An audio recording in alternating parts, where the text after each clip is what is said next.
Hello YouTube. So today the date is okay. Date वाला line को skip करना होगा आज से बिकॉज मुझे पता नहीं है कि मैं कब रिकॉर्ड कर रहा हूँ and when I will upload the video तो डेट का मिसमैच हो जाएगा. Okay will skip that. ठीक है, तो हेलो यूट्यूब, शुरू करते हैं. जैसा कि आपको थंबनेल और टाइटल से पता चल गया होगा, मैंने इससे पहले भी एक वीडियो डाला था. फिर आई टॉक्ड अबाउट कि मैं 2 सीरीज स्टार्ट करने वाला हूँ यूट्यूब पे. ठीक है, जिस पे मंडे और सैटरडे को जीएस का पेपर एक्टिव रिकॉल करेंगे हम एंड वेडनेसडे को हम optional but particularly socio optional because वही मेरा है उसको रिवीजन करने वाला है, एक्टिव रिकॉल करने वाले हैं, what ever you call it. ठीक है, बट इसके कुछ डिस्क्लेमर्स हैं जो कि मैं आपको पहले ही बता देता हूँ कि I am not here to teach. ये बात मैंने पहले ही बोल चुका हूँ बहुत बार अपने चैनल पे. ठीक है, and we are all aspirants trying to help each other in preparation. ठीक है, not a course, no commitments और deadlines. This is because maybe कोई 2026 मेंस अपियरिंग स्टूडेंट इसके ऊपर डिपेंडेंट ना हो जाए. आई एम श्योर कोई नहीं होने वाला है, बट स्टिल डिस्क्लेमर. ठीक है, क्योंकि मैं अपने पेज से रिवीजन करूंगा, कभी डिले हो सकता है, कभी कुछ हो सकता है. ठीक है, ओके. एंड ये जो कुछ स्क्रीनशॉट्स है ये मेरे टेलीग्राम ग्रुप के स्क्रीनशॉट्स हैं. तो if you wish to join the Telegram group, do read the protocols in the pinned message. आपको पिन्ड मैसेज में एक प्रोटोकॉल लिस्ट दिख जाएगा, please try to follow that. ठीक है, okay. So the thing is that I am not writing this years mains, but मेरा ये target है कि अगले 80 दिन में हम मेंस को अच्छे से प्रिपेयर करें एंड 2026 का मेंस हम घर से अपीयर हो. ठीक है, हम घर से वो पेपर सॉल्व करें. इससे होगा ये, अगर हम 2027 का मेंस लिखने मिलता है हमें, तो इससे ये होगा कि हमें वो फर्स्ट टाइमर वाला फीलिंग नहीं आएगा. Correct, okay. Next is regarding the mains content. ठीक है, मेंस में क्या क्या चीज होता है. एक होता है स्टैटिक, होता है स्टैटिक में आपका पीवाईक्यू बेस्ड होता है स्टैटिक. ठीक है, फिर होता है सीए इंटीग्रेशन, फिर होता है टेस्ट सीरीज. ठीक है, तो टेस्ट और सीए तो इसमें नहीं हो पाएगा, but will cover static and PYQs. ठीक है, पीवाईक्यूज इन द सेंस कि हम पीवाईक्यूज को क्वेश्चन और आंसर फॉर्मेट में नहीं करने वाले हैं, बट जो भी मैं कंटेंट कवर करूंगा उसमें वो आपके पीवाईक्यूज कवर हो जाएंगे. आप इस जगह से रिवीजन करने के बाद अगर आप पीवाईक्यूज अटेम्प्ट करोगे तो आपका सॉल्व हो जाएगा. ठीक है, नेक्स्ट रिगार्डिंग ऑप्शनल, तो वो मैं वेडनेसडे को बात कर लूंगा. ठीक है, ओके.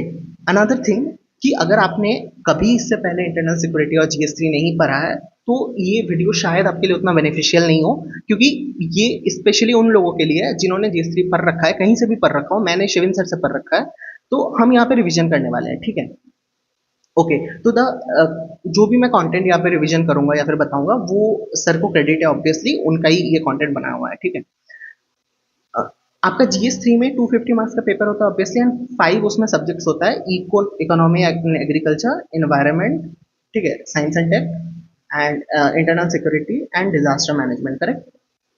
तो बट द थिंग इज कि इन सबका वेटेज ऑलमोस्ट इक्वल होता है हर साल ही, 50 मार्क्स होता है ईच. ठीक है, तो इंटरनल सिक्योरिटी आपका उतना ही इंपॉर्टेंट है जितना इकोनॉमी और एग्रीकल्चर होता है. ठीक है, तो हम सबसे पहले इंटरनल सिक्योरिटी को खत्म करने का ट्राई करते हैं, बट इस वीडियो में सिर्फ नहीं होगा, ऑब्वियसली काफी बड़ा है, तो will need 2 3 4 videos what ever it takes. ठीक है, तो जैसे ये वीडियो आपको सबसे पहले मंडे को दिखेगा, फिर अगला वीडियो इसका सैटरडे को दिखेगा, फिर मंडे को दिखेगा एंड फिर सैटरडे को दिखेगा. ठीक है, बीच में वेडनेसडे को ऑप्शनल दिखेगा सोशियो वाला. ठीक है, तो like this will run it. ठीक है, ओके. जीएस3 में आपका जो ये जो पूरा है ये आपका इसमें 1 2 3 3 3 6 1 7 टॉपिक को मैंने लिया है. ठीक है, एंड ये टॉपिक का जो ब्रॉड सिलेबस वाला लाइन है वो है linkages of development and spread of extremism. ठीक है, बेसिकली डेवलपमेंट से रिलेटेड के वजह से जो हमारा एक्सट्रीमिज्म का स्प्रेड हो रहा है उसको लेके ये पूरा का पूरा डिस्कशन होगा. ठीक है, तो मैंने क्या किया, मैंने सारे टॉपिक्स को ऐसे इंडेक्सिंग किया है एंड उसमें सब टॉपिक्स रख दिया ऑफकोर्स एआई से.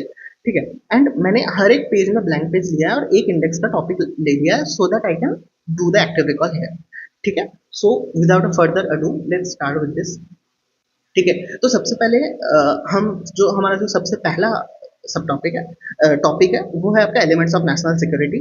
तो हमें सबसे पहले नेशनल सिक्योरिटी के कुछ कुछ एलिमेंट्स हम देख लेते हैं. करेक्ट, तो उसमें सबसे पहला एलिमेंट हमारा होगा मिलिट्री. मिलिट्री तो ऑब्वियसली हो गई. मिलिट्री में हमारे क्या क्या थे, let's you also try to recall with me. ठीक है, कि एक तो एक्सटर्नल होगा, ठीक है, फिर इंटरनल होगा थ्रेट्स, ठीक है। एंड ये फिर both state and non state होगा, करेक्ट।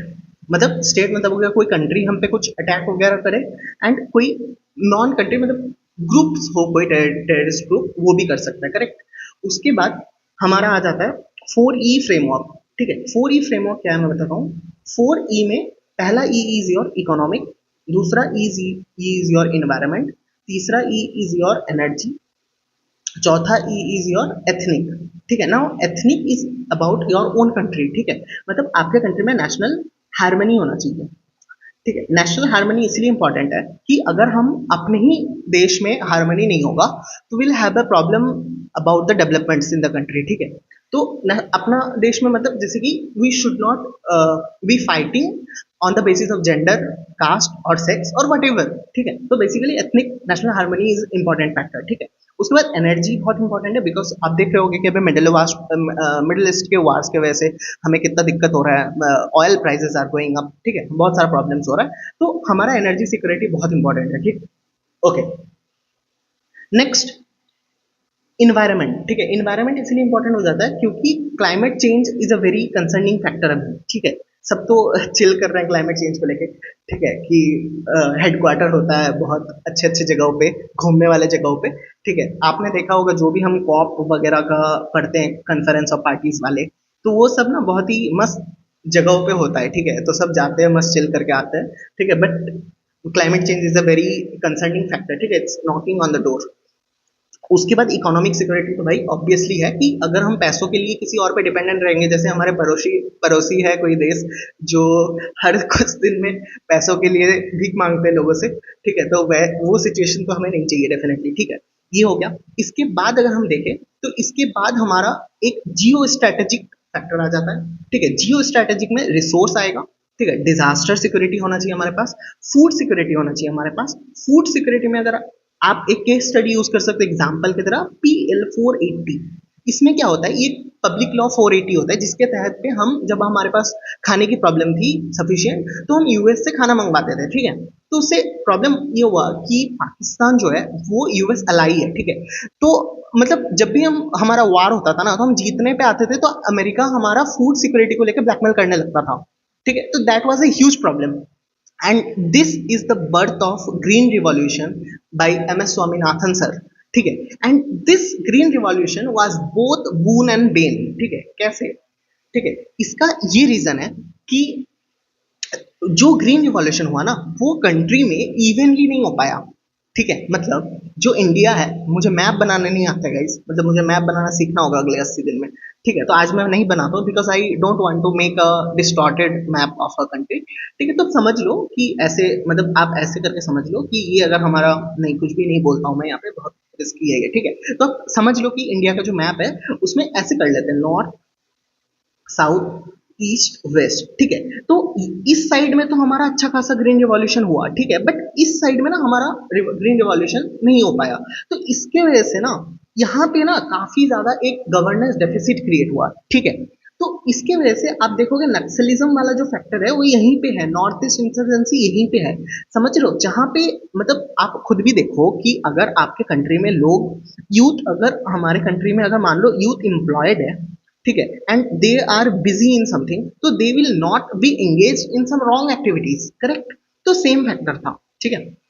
ओके, उसके बाद हमारा जो नेक्स्ट फ्रेमवर्क है वो चिप्स फ्रेमवर्क है। चिप्स चिप्स में हो जाएगा साइबर, हेल्थ, आई से क्या था, इंफॉर्मेशन वारफेयर, ठीक है, बहुत इंपॉर्टेंट है information warfare, political and strategic, ठीक है। तो ये सारा हमारा हो गया एलिमेंट्स ऑफ नेशनल सिक्योरिटी। अब इसको याद कैसे रखना है, इसके लिए शिविन सर का एक बहुत ही पॉपुलर नेमोनिक है, ठीक है।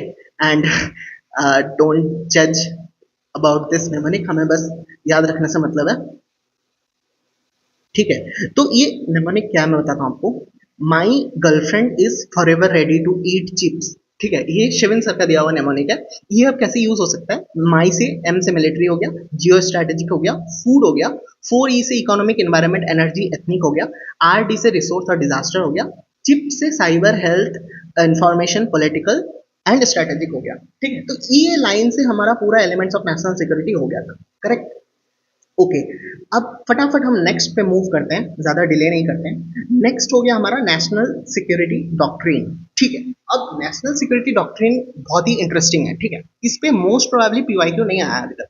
ठीक है, तो सबसे पहले नेशनल सिक्योरिटी डॉक्ट्रिन में हमें सबसे पहले मतलब जो हमारा पहला जो सब टॉपिक है वो क्या है, व्हाट इज इट।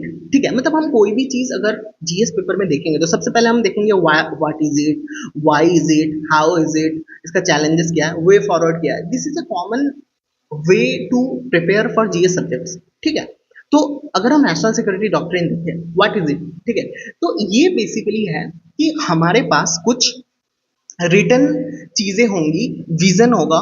ठीक है, विजन होगा, प्रिंसिपल्स होंगी, ऑब्जेक्टिव्स होंगी, जो कि हम कोडिफाई कर देंगे। मतलब जैसे कि मैं अगर आपको एग्जांपल दूं कि कॉन्स्टिट्यूशन जो होता है हमारा रिटर्न कॉन्स्टिट्यूशन है, यूके का अनरिटर्न कॉन्स्टिट्यूशन है। मतलब उनका एक ही जगह पे सब कुछ कोडिफाई नहीं किया हुआ है एक ही डॉक्यूमेंट में। ठीक है, बट हमारा कॉन्स्टिट्यूशन एक ही डॉक्यूमेंट में है। तो वो जो नेशनल सिक्योरिटी डॉक्ट्रिन है वो भी एक टाइप का मतलब कंपाइलेशन होगा, जिसमें हमारा सारा का सारा सिक्योरिटी से रिलेटेड चीजें उसमें कोडिफाइड होगी। ठीक है, उसके बाद आता है हमारा, इसमें क्या क्या होगा, इसमें इसमें आर्म फोर्सेस और आपका डिप्लोमेट्स। ठीक है, इनका मोडालिटीज भी इसमें मेंशन होगा। ठीक है, और इसमें और एक चीज होगा कि हमारा नेशनल इंटरेस्ट क्या है, ये भी हम इसमें लिख के रखेंगे, डिफाइन कर देंगे, प्रेडिक्ट करेंगे, एंड हम प्रेडिक्ट करेंगे इसके चैलेंजेस। ठीक है, हमारे नेशनल सिक्योरिटी में क्या क्या चैलेंजेस है, उनको प्रेडिक्ट करके उनको कैसे हम मैनेज कर सकते हैं, डील कर सकते हैं, वो चीज भी इस पे कवर करेंगे। ठीक है, तो this is what a national security doctrine looks like. ठीक है, अब बेसिकली अगर आप देखो एक चीज, ठीक है, कि अभी तक, ठीक है, व्हाट विल इट कंटेन तो हमने देख ही लिया ना। मतलब व्हाट विल इट कंटेन में क्या क्या आएगा कि हमारा रिस्पॉन्स होना चाहिए, रेडीनेस होना चाहिए, हमारे पास कौन कौन सा रिसोर्सेस है। ठीक है, and how to allocate this resources, ये भी हमारे लिए इंपॉर्टेंट हो जाता है। ठीक है, उसके बाद interplay of force and diplomacy. ठीक है, कब फोर्स यूज करना है, कब डिप्लोमेसी यूज करना है, इसका इंटरप्ले हम लिख के रखेंगे। ठीक है, उसके बाद हम एडवर्सियल कैलकुलेशंस भी कुछ करके रखेंगे, जैसे कि what are the factors that deter them. ठीक है, जैसे कि अभी हमने देखा था जब पहलगाम अटैक के बाद ऑपरेशन सिंदूर हो रहा था, ऑपरेशन सिंदूर के टाइम पे Pakistan unnecessarily miss information spread कर रहा था थ्रू सोशल मीडिया। तो ये एक फैक्टर है जो कि हमें नेक्स्ट टाइम जब हमारा ऐसा कुछ सिचुएशन आए, गॉड फॉरबिड ऐसा कुछ ना हो, बट जब भी आए तो we should be aware about that. ठीक है, उसके बाद उनका इंटरेस्ट के बारे में भी हमें पता होना चाहिए कि उनका क्या इंटरेस्ट है, जो भी वो लोग इंडिया को हार्म करना चाह रहे हैं, and how do they respond. ठीक है, वो कैसे रिस्पॉन्ड करते हैं, वो मिस इन्फॉर्मेशन फैलाते हैं, वो कुछ भी दिखाते हैं कि हम जीत गए, कुछ भी, समझ रहे हो। तो all this things this should contain. ठीक है, we can write about it. उसके बाद जो हमारा मेन इंपॉर्टेंट लाइन आता है कि व्हाई नॉट सो फार। ठीक है, तो इसका मैंने 3 रीजन इसलिए यहाँ पे लिख के रखा है कि ताकि मुझे मतलब 3 भी अगर वो होगा ना तो एक्टिव रिकॉल करने में इजी होगा, कि इसको हम 3 ब्रॉड लाइन पे लिख सकते हैं। एक हो गया पॉलिटिकल हेजिटेशन, अगर हम ये सब कीवर्ड यूज करेंगे ना तो विल गेन मार्क्स। ठीक है, political hesitation is one of the factors why we do not have a national security doctrine. Now the political hesitation is about कि अभी मान लो ए पॉलिटिकल पार्टी का सरकार है, तो अभी मान लो एनएसडी बन गया, फिर बी पार्टी का जब सरकार आएगा तो ये बोलेंगे कि we do not accept this, ये फिर से बनाएंगे। तो ये कोई मजाक थोड़ी चल रहा है, नेशनल सिक्योरिटी डॉक्ट्रिन एक ही बार बन सकता है, उसको एक्सेप्ट करना होगा। तो ए प्लस बी प्लस सी जितने भी पॉलिटिकल पार्टीज है सबको कंसेंसस में आना पड़ेगा, तो ही ये बन पाएगा ना। तो सिर्फ शंकर मेनन जी ने ये बात बोला था कि पॉलिटिकल हेजिटेशन है one of the factors. Next is your lack of cohesion. ठीक है, लैक ऑफ कोहेजन मतलब अमंग वेरियस एजेंसीज। ठीक है, इसको आप थोड़ा सा 2 लाइन में एक्सप्लेन कर सकते हो, क्या क्या मतलब एजेंसीज है हमारा, जैसे कि बीएसएफ हो गया, ठीक है, आईटीबीपी हो गया, ठीक है, पुलिस हो गया, आर्मी हो गया, एयरफोर्स हो गया, नेवी हो गया, डिप्लोमेट हो गया, ये सब में एक मतलब लैक ऑफ कोहेजन है। ठीक है, इनको आपस में अग्री भी तो करना पड़ेगा इस चीज के लिए। ठीक है, उसके बाद एक थर्ड फैक्टर भी हो सकता है। ठीक है, थर्ड फैक्टर क्या हो सकता है, this is very interesting. Third factor ये हो सकता है कि डेलिबरेट, ठीक है, डेलिबरेट नॉन डिस्क्लोजर। आप समझ रहे हो, मतलब आपको कैसे पता कि ऑलरेडी नहीं है, समझ रहे हो। ये भी तो हो सकता है ना कि हम नहीं बता रहे हैं जानबूझ के, correct. This is one of the factors कि डेलिबरेट नॉन डिस्क्लोजर। तो ये 3 चीज हमें याद रखना होगा इसके लिए, ठीक है। उसके बाद क्या है हमारे पास, चैलेंजेस इन फ्रेमिंग। अच्छा, चैलेंजेस इन फ्रेमिंग के पहले हम एक बार नीड भी देख लेते हैं कि हमें चाहिए क्यों ये। तो नीड को हम ऐसे डिफाइन कर सकते हैं, एक हम पास्ट नीड्स बता सकते हैं, प्रेजेंट नीड्स बता सकते हैं और फ्यूचर नीड्स बता सकते हैं, depending on the 10 marker, 15 marker, 20 marker, ठीक है। तो पास्ट में क्या था कि हमें अकाउंटेबिलिटी का एक फैक्टर था कि मान लो कि कहीं पे फॉर एग्जांपल ए नाम का स्टेट में अटैक हो गया, तो ये किसका अकाउंटेबिलिटी होगा। अब अगर ये डिफाइन नहीं रहेगा ना, तो हम अकाउंटेबल ठहराने में बहुत दिक्कत होने वाला है, ठीक है। उसके बाद डिसीजन मेकिंग, ठीक है, एल्गोरिथमिक एक फैक्टर हो सकता है। मतलब एक बार आईसी 814 आपको याद होगा, इसके टाइम पे प्लेन हाईजैकिंग के टाइम पे डिसीजन मेकिंग में बहुत प्रॉब्लम हो गया था कि कौन करेगा, कौन आएगा, कौन संभालेगा, किसी को नहीं पता, ठीक है। तो उस टाइम पे बहुत हैपजार्ड हो जाता है, ठीक है। तो this is also one of the needs we can say कि ये हमें इसके वजह से हमें जरूरत है, ठीक है। ओके, नेक्स्ट, इसके पहले हमारा जो कारगिल कमेटी था, ठीक है, कारगिल कमेटी हो गया, एंड देन योर और एक तो कुछ था यार यहाँ पे, आई डोंट रिमेम्बर, ठीक है। तो बेसिकली उन्होंने बोला था कि ये होना चाहिए हमारे पास नेशनल सिक्योरिटी डॉक्ट्रिन। फिर प्रेजेंट में अगर हम आ जाए तो बिपिन रावत सर जो थे हमारे, ठीक है, ex chief of defence staff जो थे बिपिन रावत सर, उन्होंने शायद बोला था कि 2.5 फ्रंट पे हम वार लड़ रहे हैं अभी, ठीक है। अब 2.5 वार आप वहां पे लिख के आ जाओगे ना, 2.5 फ्रंट वार, तो वहां पे आपको बहुत मतलब एग्जामिनर को समझ में आ जाएगा वो चीज, ठीक है, क्योंकि सिक्योरिटी का कोई एक्सपर्ट ही चेक कर रहा होगा ना कॉपी। तो 2.5 वार, 2.5 फ्रंट वार क्या होता है कि अगर आपका ए और बी में वार हो रहा है, तो सी जो होगा ना वो या तो इसके फेवर में होगा या तो इसके फेवर में होगा, तो ये 2.5 फ्रंट वार हो गया, ठीक है। उसके बाद इंटीग्रेटिंग अपना सिविल सोसाइटी, ठीक है, सिविल सोसाइटीज को हम इंटीग्रेट कर सकते हैं इसमें, ठीक है। उसके बाद मिलिटराइज्ड सिविलियंस, ठीक है, ये बहुत अच्छा कीवर्ड है, militarised civilians and civilised military, ठीक है। इसके बीच में हमारा क्या लिख रहा हूं यार मैं, ठीक है। तो इसके बीच में हमारा बैलेंस होना बहुत इंपॉर्टेंट है, ठीक है। मतलब आप ऐसे कंट्रीज भी देखोगे जहाँ के सिविलियन ही मिलिटराइज्ड हो चुके हैं, और ऐसा भी है जहाँ पे मिलिट्री ही सिविलाइज्ड हो चुकी है, क्योंकि उनको ज्यादा वार्स वगैरह नहीं लड़ना पड़ता है, ठीक है। तो इन दोनों के बीच में हमारा बैलेंस होना बहुत इंपॉर्टेंट है, correct. Okay, next is your future. Future में क्या था, ठीक है, कि अब नए टाइप के वार्स, मतलब कॉम्प्लेक्स सिचुएशन आने लगे हैं, ठीक है, जैसे कि ग्रे जोन वारफेयर होने लगा है अभी।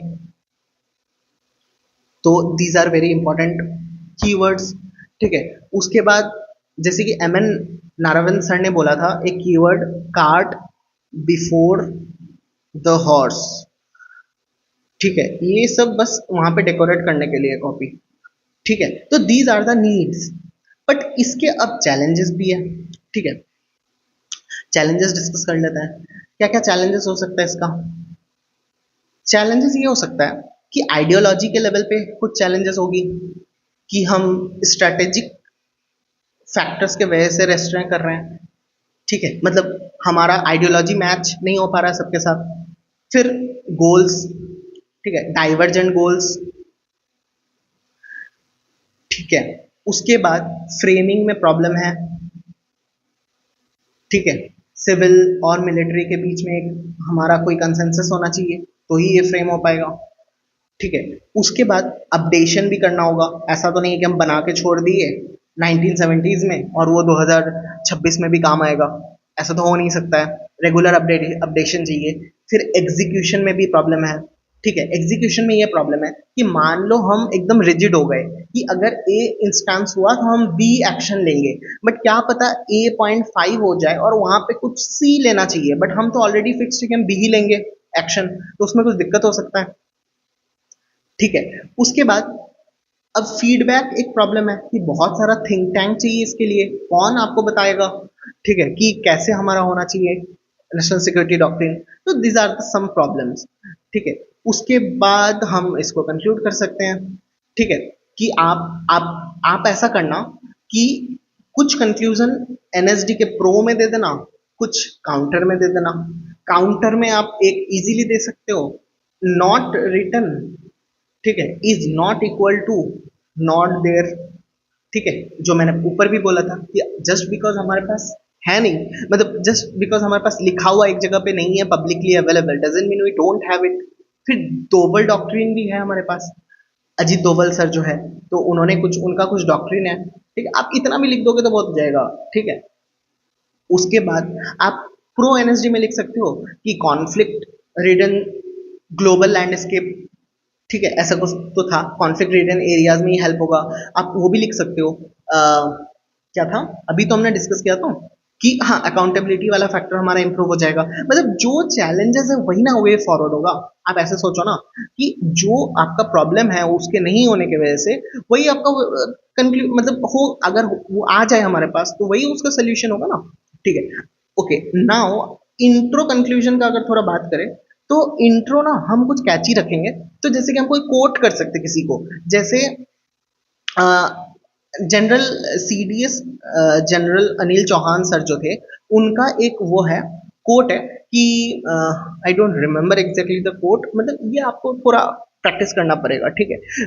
वो कोट समथिंग लाइक दैट कि the absence of a written security strategy doesn't, हाँ वही वही वाला है उनका मोस्ट प्रोबेबली, कि just because we don't have it, ठीक है, डज मतलब just because it's not publicly written available, ठीक है, doesn't mean we don't have it, ठीक है। इससे अगर आप इंट्रो से शुरू करोगे तो this is a very good thing. और एक याद है कि half done reform create new vulnerabilities, ठीक है, without solving the old ones obviously, मतलब अगर आप मतलब उसको प्रॉपरली नहीं करोगे ना तो उससे ज्यादा ही प्रॉब्लम हो जाएगा, ठीक है।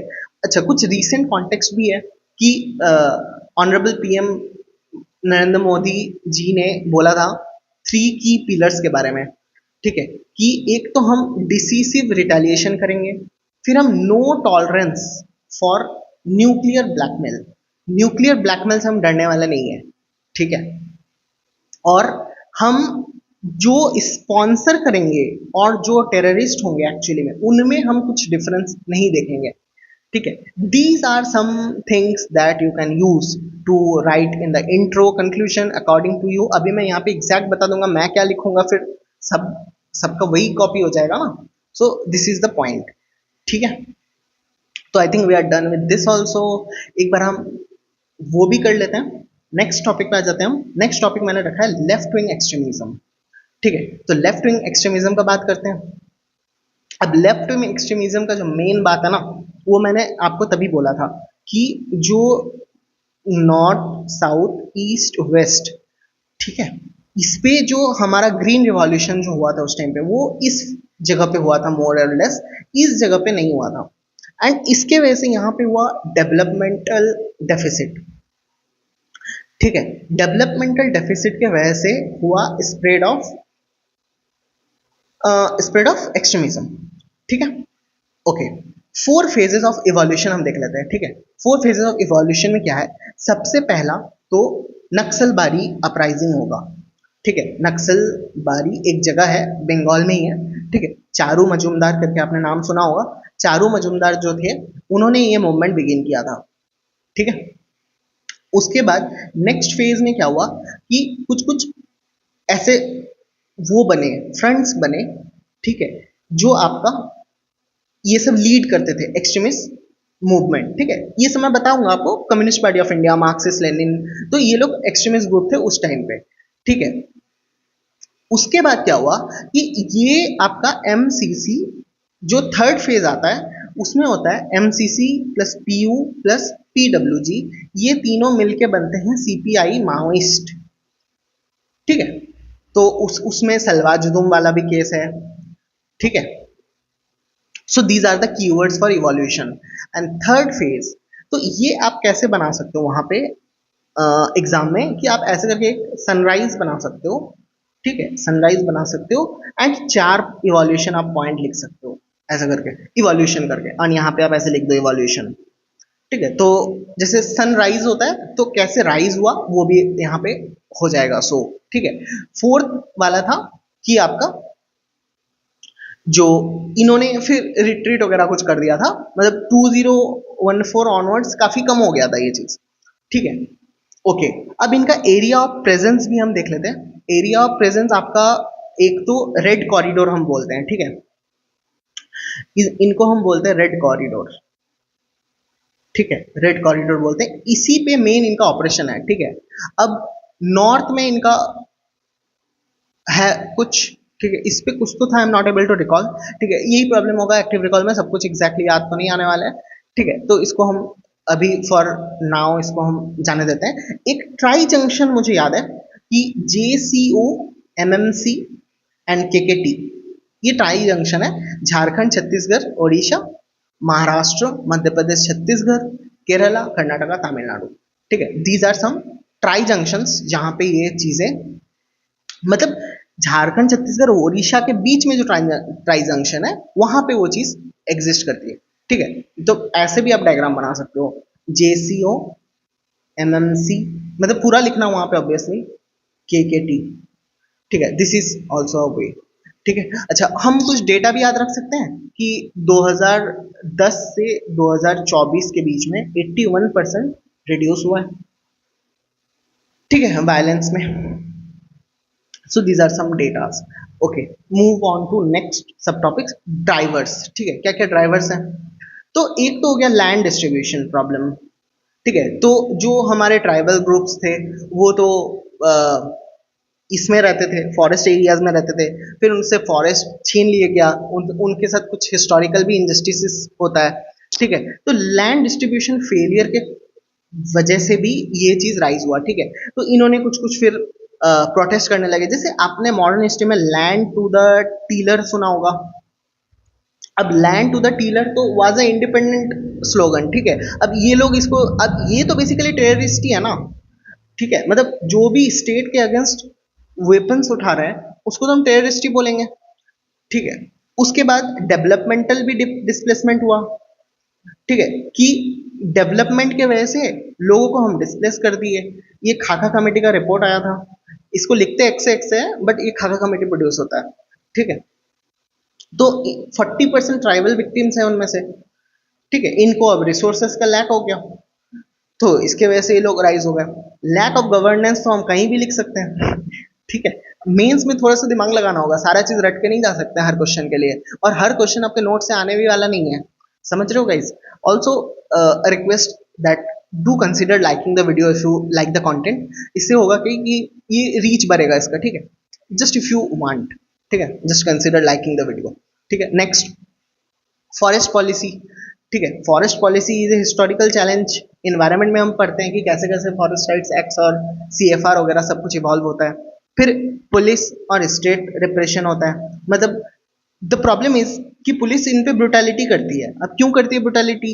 क्योंकि मान लो कुछ एक्सट्रीमिस्ट ग्रुप है, उनके कुछ सपोर्टर्स हो जाते हैं, अब पुलिस वहां पे जाएगी तो कोई वहां पे बताना नहीं चाहते हैं। मतलब वो लोग ऐसा क्यों करते हैं कि जो ट्राइबल लोग हैं ना वहां पे, जो लोग एक्सट्रीमिस्ट को सपोर्ट करते हैं बेसिकली, इसीलिए सपोर्ट करते हैं, इनको लगता है कि स्टेट ही बुरी है एंड स्टेट तो इनको कुछ दे नहीं रही है, तो हम एक्सट्रीमिस्ट को सपोर्ट करते हैं क्योंकि एक्सट्रीमिस्ट है जो वेपन पावर से कुछ कुछ इनको दिला देते हैं बेसिकली।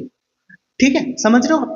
तो सिलेबस में हमारा क्या लाइन था सब्जेक्ट टॉपिक का, कि linkage of development with the spread of extremism. ठीक है, कि डेवलपमेंट डेफिशिएंसी ही हमारा ब्रॉड आइडिया कॉन्टेक्स्ट, कुछ भी बोल लो आप। ठीक है, उसके बाद आपका सोशल एक्सक्लूजन एक पॉइंट लिख सकते हैं हम, कि SC ST वाला जो एक्ट था वो इन्फोर्स नहीं हुआ था। ठीक है, तो दीज आर सम ड्राइवर्स, कि ये इनके वजह से ही, इन ड्राइवर्स के वजह से ही ये स्प्रेड हो रहा है। ठीक है, अब इसके बाद नेक्स्ट सब टॉपिक देख लेते हैं, कुछ गवर्नमेंट स्कीम से समाधान। अब द थिंग इज ना कि ये बहुत ही क्लीशेड हो चुका है, मतलब सालों से लोग लिख रहे हैं समाधान स्ट्रैटेजी, तो हम कुछ और इसमें यूज करेंगे। ठीक है, तो यूज करने के लिए हम नया टॉपिक जो लिखेंगे, काउंटरिंग। ठीक है, इसमें लिख ही देते हैं कि काउंटरिंग लेफ्ट विंग एक्सट्रीमिज्म। ठीक है, काउंटरिंग कैसे कैसे कर सकते हैं? सिक्योरिटी के फ्रंट पे कर सकते हैं, टैक्टिकल कंटेनमेंट, ये सब कीवर्ड बहुत इंपॉर्टेंट है। ठीक है, टैक्टिकल कंटेनमेंट,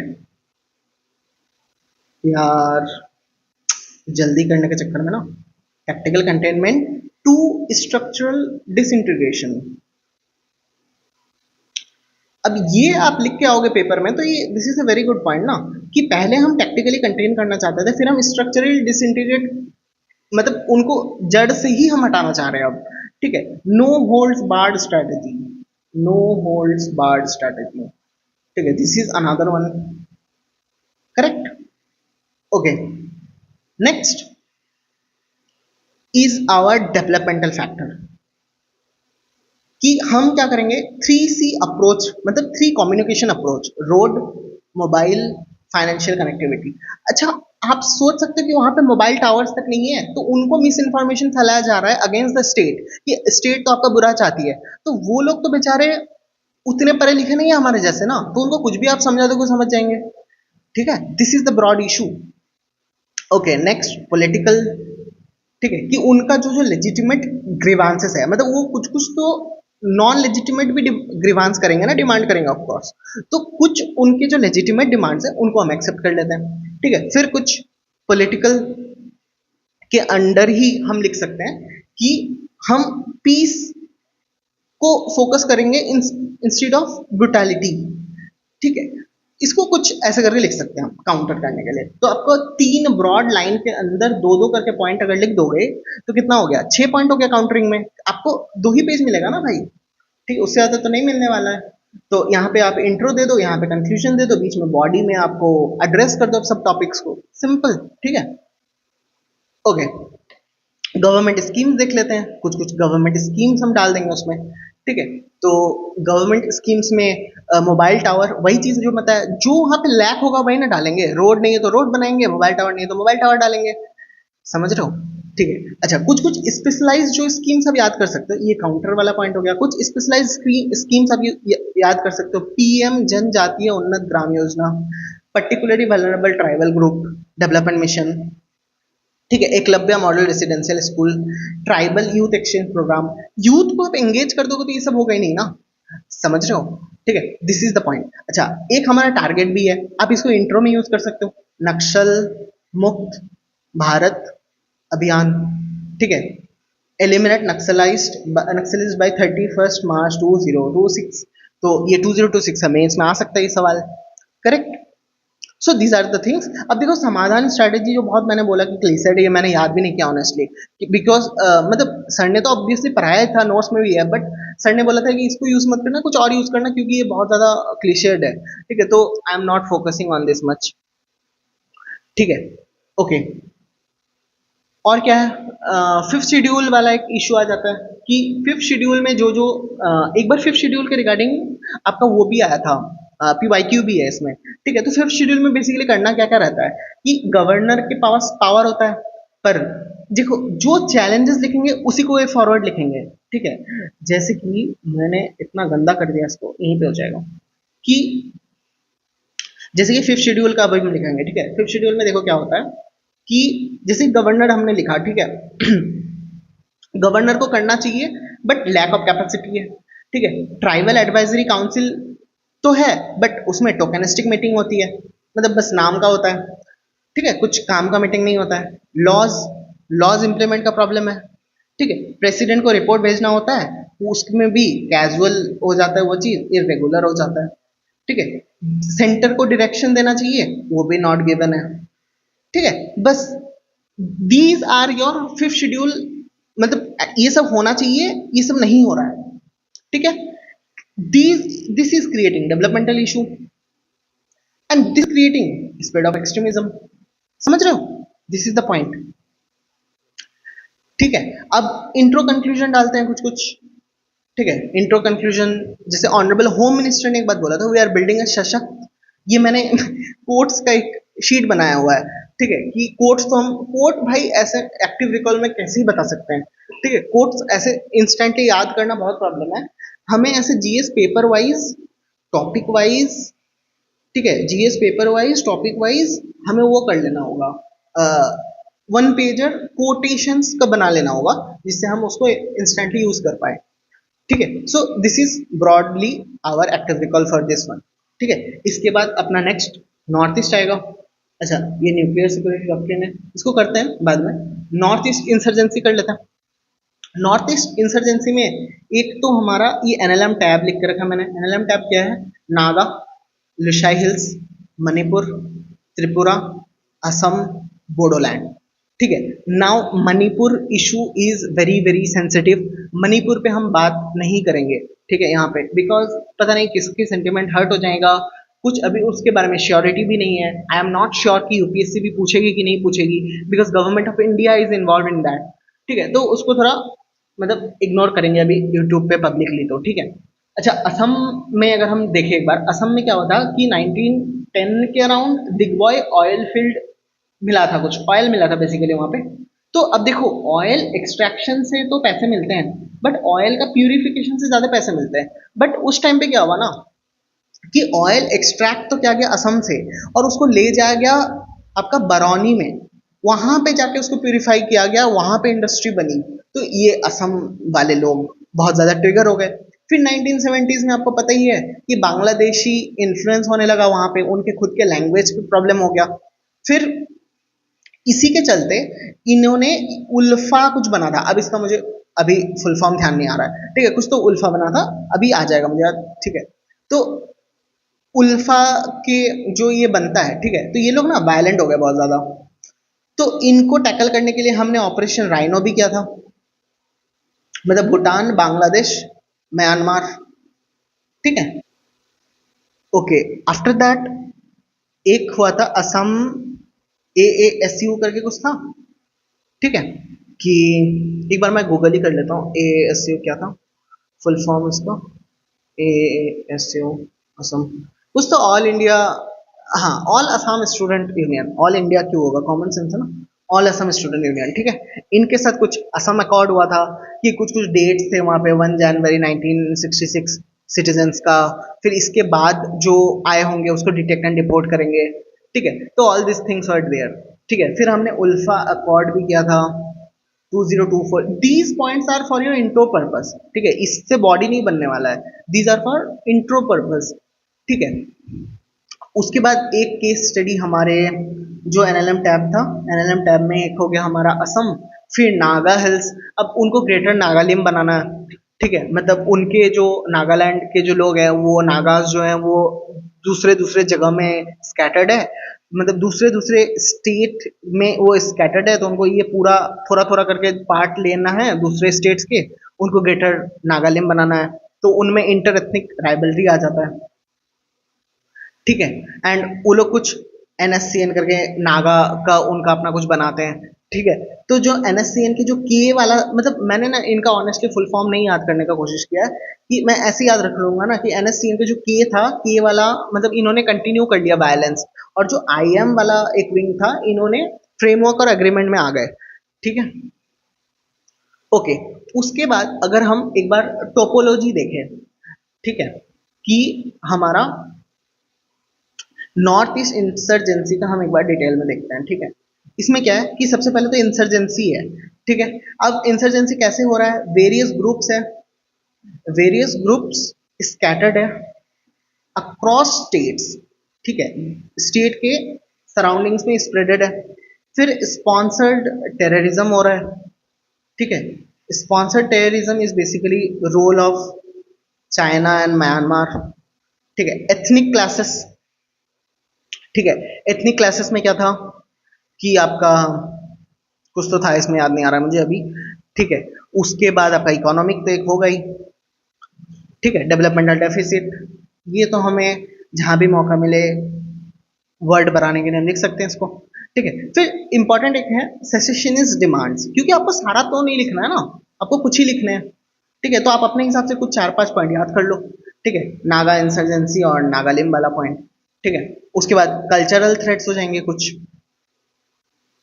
ठीक है। उसके बाद इनको ऑटोनॉमी का भी है, डिमांड है इनको कि इनको भी कश्मीर के जैसा ऑटोनॉमी चाहिए कुछ, ठीक है। These are the main features. अब अगर इसमें हम कॉजेज देख लें, तो कॉजेज में वही एथनिसिटी एक होगा कॉज, ठीक है, कि बोडोलैंड वाला फैक्टर, और करंट मणिपुर में तो आप देख ही रहे हो। फिर डेवलपमेंटल डेफिशिट, ठीक है, कि उनको अपॉर्चुनिटीज नहीं मिल रही है, अनएम्प्लॉयमेंट बढ़ रहा है। एक तो एक्सटर्नल फैक्टर्स भी आ जाएगा, उल्फा, ठीक है, ये म्यांमार से रिलेटेड कुछ कुछ चीजें हैं। फिर लैंग्वेज इम्पोजिशन वाला भी फैक्टर है, ये ब्रॉड कॉजेज है इसका, ठीक है। ओके, अब इसमें गवर्नमेंट इनिशिएटिव्स क्या क्या है, ठीक है। गवर्नमेंट्स ने उन्नति स्कीम लाई थी, ठीक है, जो कि इंडस्ट्री ग्रोथ करेगा। उन्नति मतलब आप समझ ही सकते हो ना, डेवलपमेंट। फिर नेक्टर स्कीम था इनका, बी कीपिंग के रिलेटेड। फिर और पीएम डिवाइन करके कुछ था एक, ठीक है, ये लिख सकते हैं।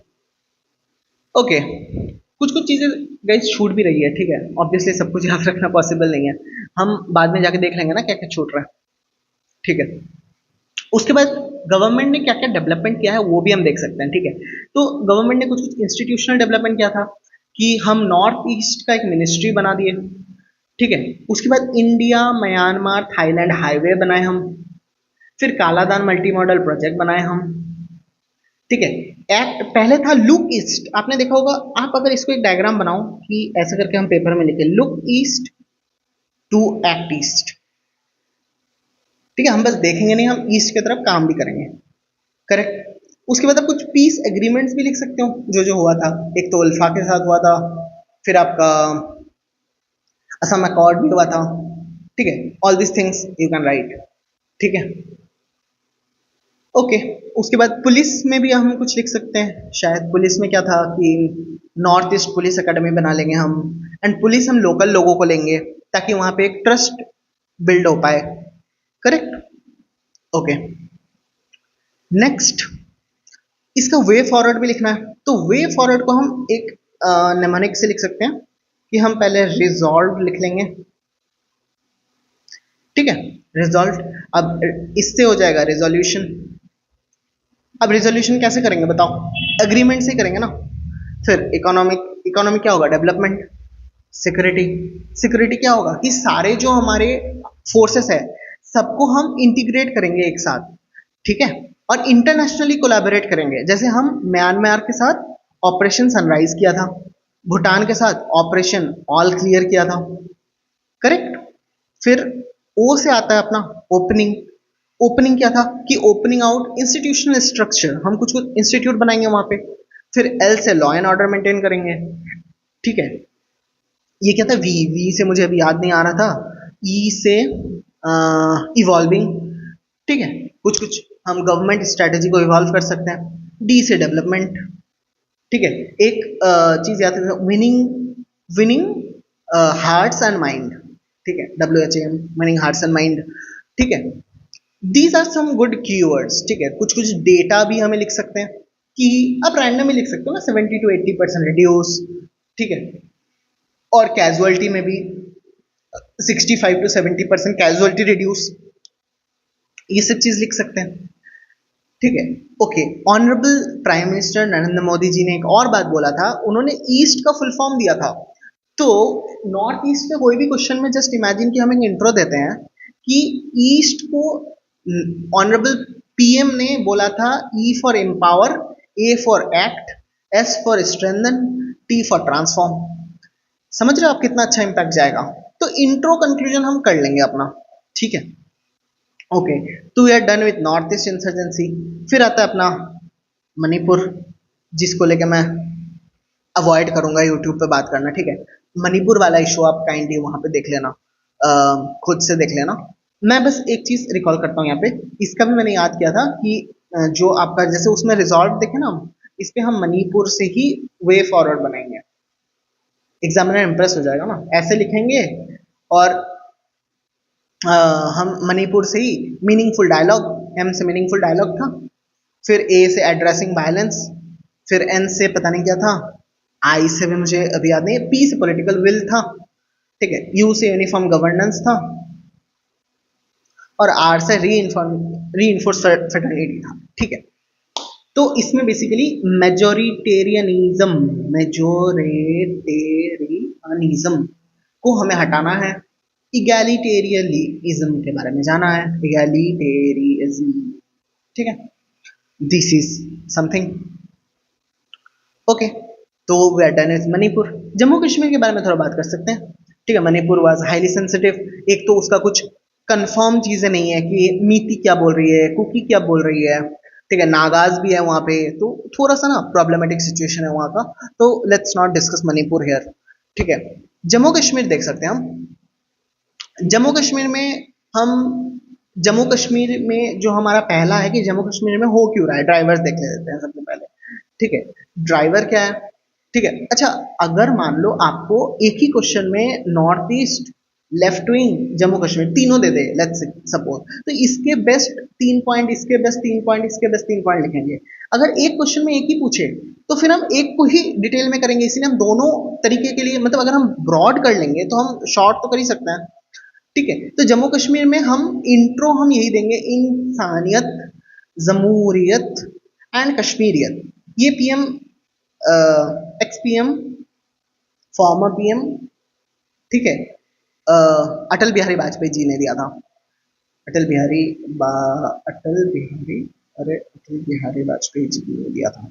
ठीक है, इन्होंने दिया था ये इंसानियत, जमहूरियत, कश्मीरियत, इंट्रो ऐसा कुछ बनाएंगे हम। ठीक है, उसके बाद अब इसका ड्राइवर क्या क्या होगा? एक तो पॉलिटिकल फैक्टर होगा कि इनको ऑटोनॉमी चाहिए, पॉलिटिकल इंस्टेबिलिटी हो रहा है यहाँ पे। ठीक है, दो दो करके याद रखते हैं। फिर सोशियो इकोनॉमिक फैक्टर होगा कुछ कि पॉवर्टी होगा, फिर एडुकेशन का इशू कुछ होगा। ठीक है, करप्शन लिख सकते हैं इस पे। फिर हम कुछ हिस्टोरिकल फैक्टर लिख सकते हैं। ठीक है, कि पार्टीशन का जो हमारा ट्रॉमा है वो तो है ही। ठीक है, कारगिल की कुछ हम इशू है वो लिख सकते हैं। फिर इसमें एक्सटर्नल फैक्टर होगा कुछ। ठीक है, एक्सटर्नल फैक्टर तो आपको पता ही है। ठीक है, मुजाहिदीन, ठीक है, मुजाहिदीन इन्फिल्ट्रेशन है, अफगान पॉलिटिक्स में इन्वॉल्व है। तो these are some things. Cultural identity है कि उनको कश्मीरीज को एक एलियनेशन का फीलिंग होता है। अभी भी मैं रील्स पे देखता हूँ कभी इंस्टा पे कि कोई तो बोट रो कर रहा है कोई, तो उन उन्होंने बोट रो करने वाला ने टूरिस्ट से पूछा कि आप कहाँ से हो, तो टूरिस्ट ने बोला इंडिया से। ठीक है, this is such a shame. ठीक है, इंडिया से तो कश्मीर वाले भी है ना, आप क्यों ऐसे बोल रहे हो? ठीक है, this is a major issue. अगर आप मान लो बिहार से जाते हो कश्मीर तो बोलो ना बिहार से हो, क्योंकि वो भी तो इंडिया से, आप बोलोगे इंडिया से तो वो कहाँ से फिर? ठीक है, this is a issue, alienation का इशू इज रियल। ठीक है, ओके, तो इसको हैंडल करने के लिए अब गवर्नमेंट क्या कर रही है वो देख लेंगे। हमारा तो वही अप्रोच रहेगा सिक्योरिटी में कि क्यों हो रहा है, ड्राइवर क्या है, गवर्नमेंट क्या कर रही है उसके लिए, चैलेंजेस क्या आ रहे हैं, वे फॉरवर्ड क्या है। सिंपल। तो हमने ड्राइवर देख लिया, गवर्नमेंट देख लेते हैं। गवर्नमेंट क्या कर रही है? गवर्नमेंट ने 3 पिलर बनाए हैं। ठीक है, पहला पिलर है कि हम सिक्योरिटी फोर्सेस को स्ट्रांग करेंगे, फिर हम प्राइमेसी ऑफ सिविल एडमिनिस्ट्रेशन को करेंगे। ठीक है, इसीलिए करेंगे कि हमारे पड़ोसी जो देश है, ठीक है, उनका तो क्या ही कहना है, मतलब वो तो अपने देश को मिलिट्री के हवाले कर दिए हैं। हमारे देश में तो ऐसा नहीं होता है ना, तो हम will take care of casualty. आप इसमें एग्जांपल देना ऑपरेशन सिंदूर का, हमारे ऊपर इनोसेंट सिविलियंस को मारे गए हमारे, बट हमने उनके इनोसेंट सिविलियंस को नहीं मारे, हमने टेररिस्ट पे ही अटैक किया। ठीक है, तो प्राइमेसी टू सिविलाइजेशन लिख सकते हैं। उसके बाद और एक चीज हम लिख सकते हैं कि सस्टेन्ड पीस के लिए हम अपॉर्चुनिटीज प्रोवाइड कर सकते हैं उनको। ठीक है, मतलब जो एम्प्लॉयमेंट अनएम्प्लॉयमेंट इश्यूज जो भी है वहां पे वो प्रोवाइड कर सकते हैं। ठीक है, तो वहां पे अब क्या क्या इनिशिएटिव हुआ है? इनिशिएटिव ये है कि एक सिक्योरिटी रिलेटेड एक्सपेंडिचर स्कीम हुआ था, फिर एक विलेज डिफेंस ग्रुप स्कीम हुआ था।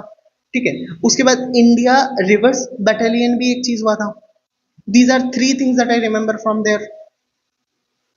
ठीक है, उसके बाद इसमें और क्या है सब टॉपिक, गवर्नमेंट स्ट्रेटेजी 3 पिलर्स मैंने बात कर लिया। और इसके बाद हाँ, इसका भी वे फॉरवर्ड बनाते हैं, इसका वे फॉरवर्ड हम कश्मीर बनाएंगे। ठीक है, ये सब शिवेंद्र सर का क्रेडिट है भाई, हमारे खुद परोसा जा रहा है ये बस। ठीक है, हमें बस याद करना है, लिख के आना है। ठीक है, अब देखो हम क्या करेंगे, हम कश्मीरी पंडित्स को रिहेबिलिटेट करेंगे, ए से लीगल केसेस को एड्रेस करेंगे, एड्रेस लीगल कैसे, सूफीज्म और कश्मीरियत ये तो बोला ही था उन्होंने। फिर एच से ह्यूमन अप्रोच हम ये करेंगे, ऐसा नहीं कि किसी को भी जाके मार दिए। ठीक है, मैनेज करेंगे हम पब्लिक परसेप्शन को। ठीक है, पब्लिक को कन्विंस करेंगे। आई से इश्यूज एंड गवर्नेंस आ जाएगा। आर से वही वाला हो गया कि रिहेबिलिटेट और रिकंस्ट्रक्शन जो भी चीज़ है वो करेंगे। अच्छा, और एक चीज़ है कि पीएम मोदी जी ने, ऑनरेबल पीएम मोदी जी ने, एक तो थोड़ा ना पॉलिटिकली करेक्ट होना बहुत इंपॉर्टेंट है पब्लिक प्लेटफॉर्म में, उन्होंने ना एक एडिटोरियल को लिखा था खुद से। ठीक है, खुद से एडिटोरियल लिखा था उन्होंने, एक मैसेज दिया था इंसानियत जमहूरियत, वही इंसानियत जमहूरियत कश्मीरियत ने वही अटल बिहारी वाजपेयी जी को उसको फिर से वो करते हुए, उसके बाद आपको पता है गवर्नमेंट, ये चीज आप एक पॉइंट लिख सकते हो, ओवर 50% तक जीडीपी बढ़ाया गया, आपका जीएसडीपी, मतलब गवर्नमेंट स्पेंडिंग जो है आपका वो बढ़ाया गया था। ठीक है, I don't remember the exact data. उसके बाद उन्होंने ये भी बोला था सोशियो कल्चरल में कि हम 20 मिलियन विजिटर्स तक इंप्रूव करेंगे टूरिज्म में। मतलब आप इसको ना ब्रॉड लाइन पे याद रख सकते हो कि पहले तो डेवलपमेंटल क्या क्या इनिशिएटिव हुआ, ठीक है, उसके बाद इकोनॉमिक क्या क्या हुआ, फिर सोशियो कल्चरल क्या क्या हुआ, और एक हम लिख सकते हैं कि पॉलिटिकली क्या क्या हुआ। पॉलिटिकली आपका जो आर्मी का जो आपका इन्वॉल्वमेंट होगा, ठीक है, उसका विजिबल मूवमेंट हम कम कर सकते हैं, ठीक है, ताकि वहां पे एक फीलिंग ना आए कि something is constantly wrong with us. ठीक है, these are some points we can take care. Development में सौभाग्यन, आपका उज्ज्वला जो है वो अचीव हुआ था। ठीक है, दीज आर सम थिंग्स, कुछ कुछ अभी याद भी नहीं है मुझे। ठीक है, एक हम डायग्राम भी बनाएंगे ऐसे करके, अच्छा थोड़ा ऐसे कर लेता हूँ, ठीक है, ये तो टेढ़ा हो गया गाइस, हाँ करेक्ट। तो इसमें हम इंटेलिजेंस, ठीक है, इंफ्रास्ट्रक्चर एंड एंगेजमेंट, ये एक डायग्राम बना दिया हमने, ठीक है, कि हम इससे टैकल करेंगे। एंड इस पे भी हम कोट्स हैं कुछ कुछ, जो डॉक्यूमेंट मैंने टेलीग्राम ग्रुप में शेयर किया है उसमें कोट्स भी दिए हुए हैं, कि मुझे कोट्स अब याद नहीं है, ठीक है, तो देख के बताने का कोई पॉइंट नहीं है। तो this is I think it for the first line of syllabus point, ठीक है। अच्छा, अब हमारा ना एक चीज बच रहा है कि जो आपका न्यूक्लियर सिक्योरिटी डॉक्ट्रिन है ना, वो भी थोड़ा सा 5 मिनट में देख लेते हैं एक बार, ठीक है।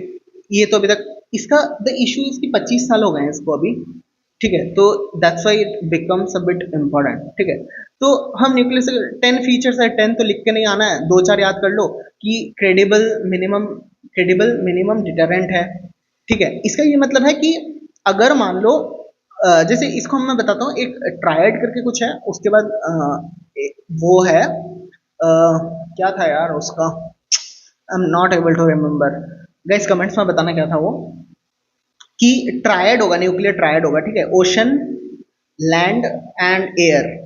तो मतलब मान लो कि एयर और लैंड पे अटैक हो जाता है, ठीक है, भगवान ना करे कभी हो बट हो जाए, ठीक है, तो ओशन से सबमरीन होना बहुत इंपॉर्टेंट है।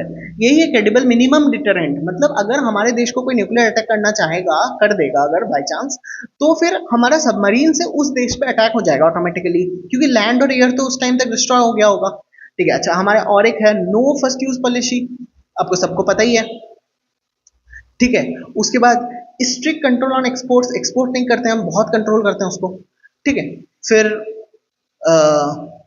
यही सब है कुछ कुछ, और तो मुझे याद नहीं आ रहा है अभी, ठीक है।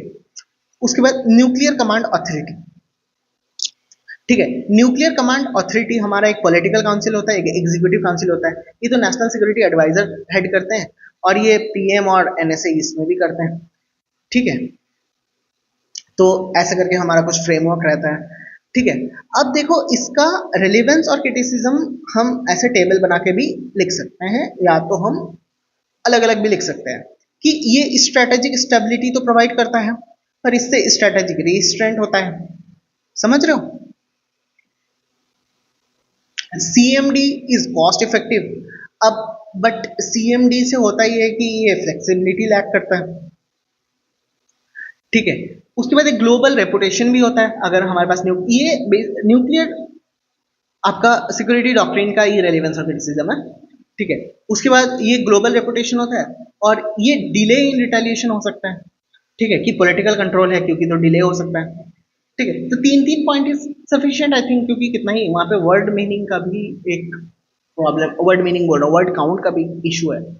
और ये वीडियो ना 54 मिनट्स का हो चुका है, तो I think internal security will take 4 to 5 classes, ठीक है, the 4 to 5 hours it will take, and लेना भी चाहिए इतना टाइम तो आप लोग ना साथ साथ में और भी चीजें करते रहो, मैं तो अपने शेड्यूल के हिसाब से यूट्यूब पे अपलोड करूंगा अब, ठीक है। ओके, नेक्स्ट इज हमारा इंटरनेशनल पोजीशन कहाँ, मतलब इंटरनेशनल पोजीशन के बारे में आपको पता ही होगा कि हम एनपीटी साइन नहीं किए हैं। मतलब उनका कहना था कि P5 कंट्रीज के पास न्यूक्लियर हो तो ठीक है, बाकी जो कंट्रीज हैं उनके पास नहीं होना चाहिए, तो हमने इस पे तो अग्री नहीं किया है। तो दिस इज आवर, उसके बाद हमने सीटी मैंने काउंटर टेस्ट बैन ट्रीटी कुछ था ऐसा कुछ इसका फुल फॉर्म, तो इसमें भी हमने साइन नहीं किया क्योंकि ये दोनों ही अपना डिस्क्रिमिनेटरी है नेचर में, ठीक है। उसके बाद हम वे फॉरवर्ड भी कुछ डाल सकते हैं कि मतलब, क्योंकि अब देखो अब हमने ये भी बता दिया क्या कि रेलेवेंस क्या है, क्रिटिसिज्म क्या है, तो यहाँ से वे फॉरवर्ड क्या है। वे फॉरवर्ड ये है कि हम फ्लेक्सिबिलिटी को मेंटेन करते हुए, मतलब देखो ना यहाँ पे फ्लेक्सिबिलिटी का इशू हो रहा था, यहाँ पे स्टेबिलिटी का इशू हो रहा था, ये दोनों को मर्ज कर देंगे और लिखेंगे फ्लेक्सिबिलिटी को मेंटेन करते हुए हम स्टेबिलिटी बनाएंगे। समझ रहे हो, वहां पे प्रेजेंस ऑफ माइंड लगा के क्रिएटिविटी दिखाना पड़ेगा, ठीक है। लाइक दिस यहाँ पे और भी वे फॉरवर्ड है, ऑनेस्टली मुझे याद नहीं आ रहा है अभी, बहुत ज्यादा गर्मी हो रहा है एक तो, ठीक है। तो दिस इज समथिंग, ठीक है। इसमें भी कुछ कोट्स है जैसे कि no first use nuclear policy, ठीक है। अब इसमें आप एक चीज लिख सकते हो कि रक्षा मंत्री जो है हमारे, उन्होंने बोला था no first use nuclear policy जो है ये डिपेंड करता है सरकमस्टांसेस पे, ठीक है। अब आप इसका मतलब खुद समझदार हो आप इसके लिए, ठीक है। तो these are some quotes and all that you can use, ठीक है। तो आई थिंक हमने ये सारा ही कवर कर लिया है, करेक्ट। बट टाइम तो काफी लग रहा है एंड मैं थोड़ा एक्सप्लेन भी ज्यादा कर रहा हूँ I think. Guys do let me know in the comments कि मैं और ज्यादा करूँ, इससे कम करूँ, ठीक है। जस्ट लेट मी नो, हाँ, क्योंकि अकेले करने में मजा नहीं आएगा, आप लोग अपना इनपुट दोगे तो मजा आएगा। तो ये हमने कर लिया एलिमेंट्स, एनएसडी कर लिया, डॉक्ट्रिन, अभी न्यूक्लियर वाला भी कर लिया, लेफ्ट विंग एक्सट्रीमिज्म भी कर लिया, नॉर्थ ईस्ट इंसर्जेंसी भी कर लिया, मणिपुर हमने नहीं किया क्योंकि मैंने बताया रीजन आपको, और जम्मू एंड कश्मीर भी हमने कर लिया। तो you are done with this and मैं आपको एक सेकंड गूगल करके बता देता हूँ कि जो सिलेबस का कौन सा वाला पॉइंट इसमें कवर हुआ है। एक सेकंड देना मुझे बस। हाँ, linkages between development and spread of extremism, ये जो पहला लाइन है ना अपना GS3 का सिलेबस में, ये इस पूरा वीडियो में कवर हुआ है and now the time is 56 minutes, तो इसका कुछ नहीं कर सकते हैं, ठीक है। ये तो होगा ही, ठीक है। So I hope you like the video. If you like the content of the video, ठीक है, and do let me know in the comments आपके feedbacks क्या है.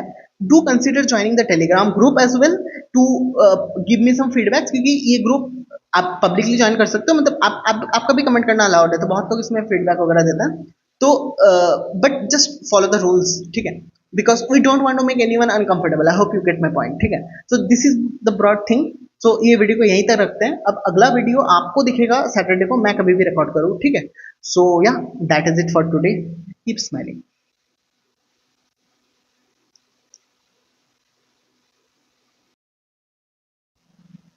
Hello YouTube. So this is the second video of GS series that we are doing.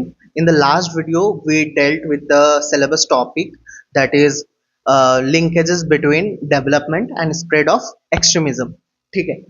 तो वो video में वो topic खत्म हो चुका था and in this video will deal with the topic border management, ठीक है। एंड बॉर्डर मैनेजमेंट में लैंड भी आ जाएगा और मैरीटाइम भी आ जाएगा।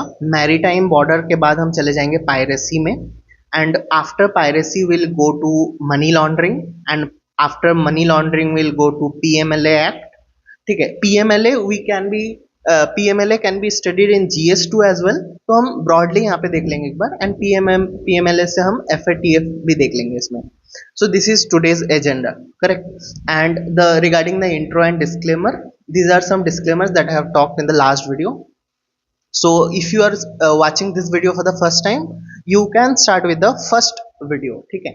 So without a further ado, हम आज के टॉपिक से स्टार्ट करते हैं, and the first topic that is there is border management, correct? So we'll do active recall, and do let me know if you are liking this blank sheet method, or I shall put some short notes kind of things like pointers, and then the time taken will be of course less, and we can just read from that short notes kind of whatever you ask for. So do let me know if this is blank sheet is fine or I should change it, okay? So border management सबसे पहले अगर हम देखें तो हमारे जो India का जो लैंड बॉर्डर्स है, ठीक है, तो उसमें इंडिया पाकिस्तान जो है इंडिया पाकिस्तान बॉर्डर में हमारा बीएसएफ तैनात है, ठीक है। इंडिया एंड बांग्लादेश में भी हमारा बीएसएफ ही है, ठीक है। ये हो गया इंडिया पाकिस्तान और India Bangladesh. Let me use the permanent pen so it will be good. So India Pakistan, एक second, let me just increase the size of this pen.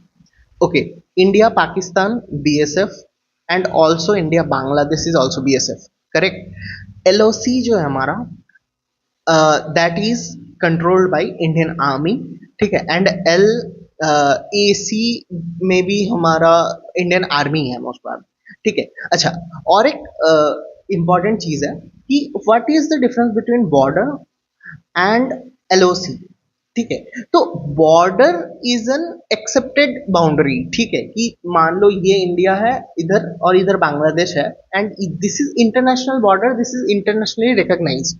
But line of control जो है ना, line of control is something that, मतलब कौन, if somewhere there is a border dispute, ठीक है, जैसे India Pakistan में बॉर्डर डिस्प्यूट है एंड ऑफ कोर्स वो हमारा पार्ट है बट पाकिस्तान ने ऑक्युपाई कर रखा है, तो वहां पे लाइन ऑफ कंट्रोल है कि इतना, ये जो लाइन है यहां तक इंडिया ने कंट्रोल कर रखा है एंड यहां तक पाकिस्तान ने कंट्रोल कर रखा है। दिस इज नॉट परमानेंट, कल ये लाइन इधर भी शिफ्ट हो सकती है। इंडियन आर्मी जब हमारा इंडिया का जो पार्ट है वो अपने अंदर ले लेगी, तो this is the thing between difference between border and LOC, ठीक है। Okay, next India China. India China में इंडो तिब्बतियन बॉर्डर पुलिस रहती है एंड नेपाल एंड भूटान, ठीक है। Nepal and Bhutan is controlled by Sashastra Seema Bal, ठीक है। Myanmar is controlled by Assam rifles, ठीक है। And coast line is controlled by Indian coast guard and navy of course, ठीक है। So this are the border agencies that looks into it, ठीक है। तो हमारा बॉर्डर मैनेजमेंट का जो ऑब्जेक्टिव्स है वो बेसिकली ये है कि जो हॉस्टाइल, पहला पॉइंट हम लोग लिख सकते हैं, जो हॉस्टाइल एलिमेंट्स है, ठीक है, वो हॉस्टाइल एलिमेंट्स से अगेंस्ट, ठीक है, हॉस्टाइल एलिमेंट्स के अगेंस्ट हमारा बॉर्डर को हम सिक्योर कर पाए while facilitating legitimate trades and commerce, ठीक है। मतलब ट्रेड्स एंड कॉमर्स भी चलते रहना चाहिए एंड हॉस्टाइल एलिमेंट्स से हम अपना बॉर्डर्स को सिक्योर कर पाए, ठीक है। And this can be achieved through coordinated and concreted action, 2C approach, coordinated and concreted action, and we have to also build border infrastructure, correct? Okay, we are also this chart is also on the basis of one border one guarding force। इससे होता ये है कि अगर एक border में, ठीक है, let's say this is a border and if it is controlled by let's say BSF and Indian army both, then here will be a accountability issue, ठीक है। मतलब मल्टीपल अकाउंटेबिलिटी होने से कोई भी अकाउंटेबिलिटी नहीं लेगा, ठीक है, मल्टीपल रिस्पॉन्सिबिलिटी होने से। तो अगर किसी एक पे रिस्पॉन्सिबिलिटी रहेगा तो उसमें अकाउंटेबिलिटी ज्यादा होगा, ठीक है। Now what are the broad challenges? तो हमारा तो आंसर राइटिंग का अप्रोच ही ये रहता है कि जो भी क्वेश्चन में पूछा जाए उसको हम डिफाइन करेंगे, उसका कोई रीसेंट कंटेक्स्ट भी डाल सकते हैं, कोई कोड डालेंगे, कोई डेटा डालेंगे, उसके बाद हम उसका चैलेंजेस देखेंगे, उसका वे फॉरवर्ड देखेंगे। That is how we write the answers and that is how we are also going to make our final notes, ठीक है। So if we start with the challenges of border management, so the challenges will be to we can distinguish the challenges between two broad categories, that is geographical challenges, ठीक है, geographical challenges and institutional challenges। अब geographical challenges में क्या आएगा? difficult terrain आएगा, ठीक है, because there are diverse geography along the border, correct? Somewhere there is snow capped mountains and that hinders the mobility, correct? There are cold, extreme hot arid desert areas, ठीक है, वहां पे patrolling करना possible नहीं होता है। There are also swamp conditions, ठीक है। ये हो गया एक geographical, that is difficult terrain. Next is your porous border, ठीक है। Now what is porous border? Porous border is basically cross border ethnic ties are there. Let's say कि यहाँ पे एक बॉर्डर है तो कुछ लोग एक फैमिली के यहाँ भी है एंड कुछ लोग एक फैमिली के यहाँ भी है, so there are porous borders and they keep going here and there, ठीक है। After that there is a problem of infiltration, ठीक है, कि इलीगल इमिग्रेशन होता है, स्मगलिंग का प्रॉब्लम है, ठीक है। Also there is a problem of inadequate border fencing, the border fencing is not proper, these are some geographic challenges. Next are institutional challenges. Institutional challenges में क्या क्या आ जाएगा कि under resources and ill equip border forces, कि उनके पास sufficient training नहीं है, ठीक है, इक्विपमेंट गैप्स है, ब्यूरोक्रेटाइजेशन ऑफ आर्म फोर्स हो जाता है कभी कभी, to write some good keywords, ठीक है, शॉर्टेज ऑफ मैन पावर तो है ही, डिलेमा ऑफ डुअल फोर्सेस भी कहीं कहीं है, जैसे हमारे कोस्ट लाइन में इंडियन कोस्ट गार्ड है, इंडियन नेवी है, तो डिलेमा ऑफ डुअल फोर्स आ जाता है। फिर इसमें हम पुअर बॉर्डर इंफ्रास्ट्रक्चर लिख सकते हैं, there are not always electricity, proper electricity, there is also a problem of poor intelligence gathering, ठीक है, तो intelligence is also a very important factor, and lack of coordination is also there because there are multiple agencies and they need to have a coordination to be efficient, ठीक है, so these are some challenges. Now what initiatives we have taken to deal with the challenges, ठीक है, so the initiatives can be different, distinguished between three broad categories. The first is multi-pronged approach and development of border areas, and the third is community-led border management. Now what are these? First thing first, multi-pronged approach is basically, we can classify this into three factors. The first one is surveillance, second is intelligence, and third is border security.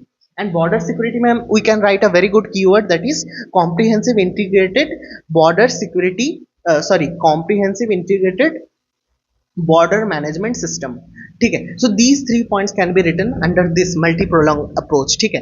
Next is our development of border areas. इसमें क्या हो सकता है कि अगर हम वहाँ का इंफ्रास्ट्रक्चर डेवलप कर दे, रोड्स अच्छा बना दे, तो we can deal better, ठीक है. And the third is to include the community in that border management, like vibrant village program we are gonna read, ठीक है. Then there is a, we can create a climate of trust, ठीक है, trust is a very important factor in that place.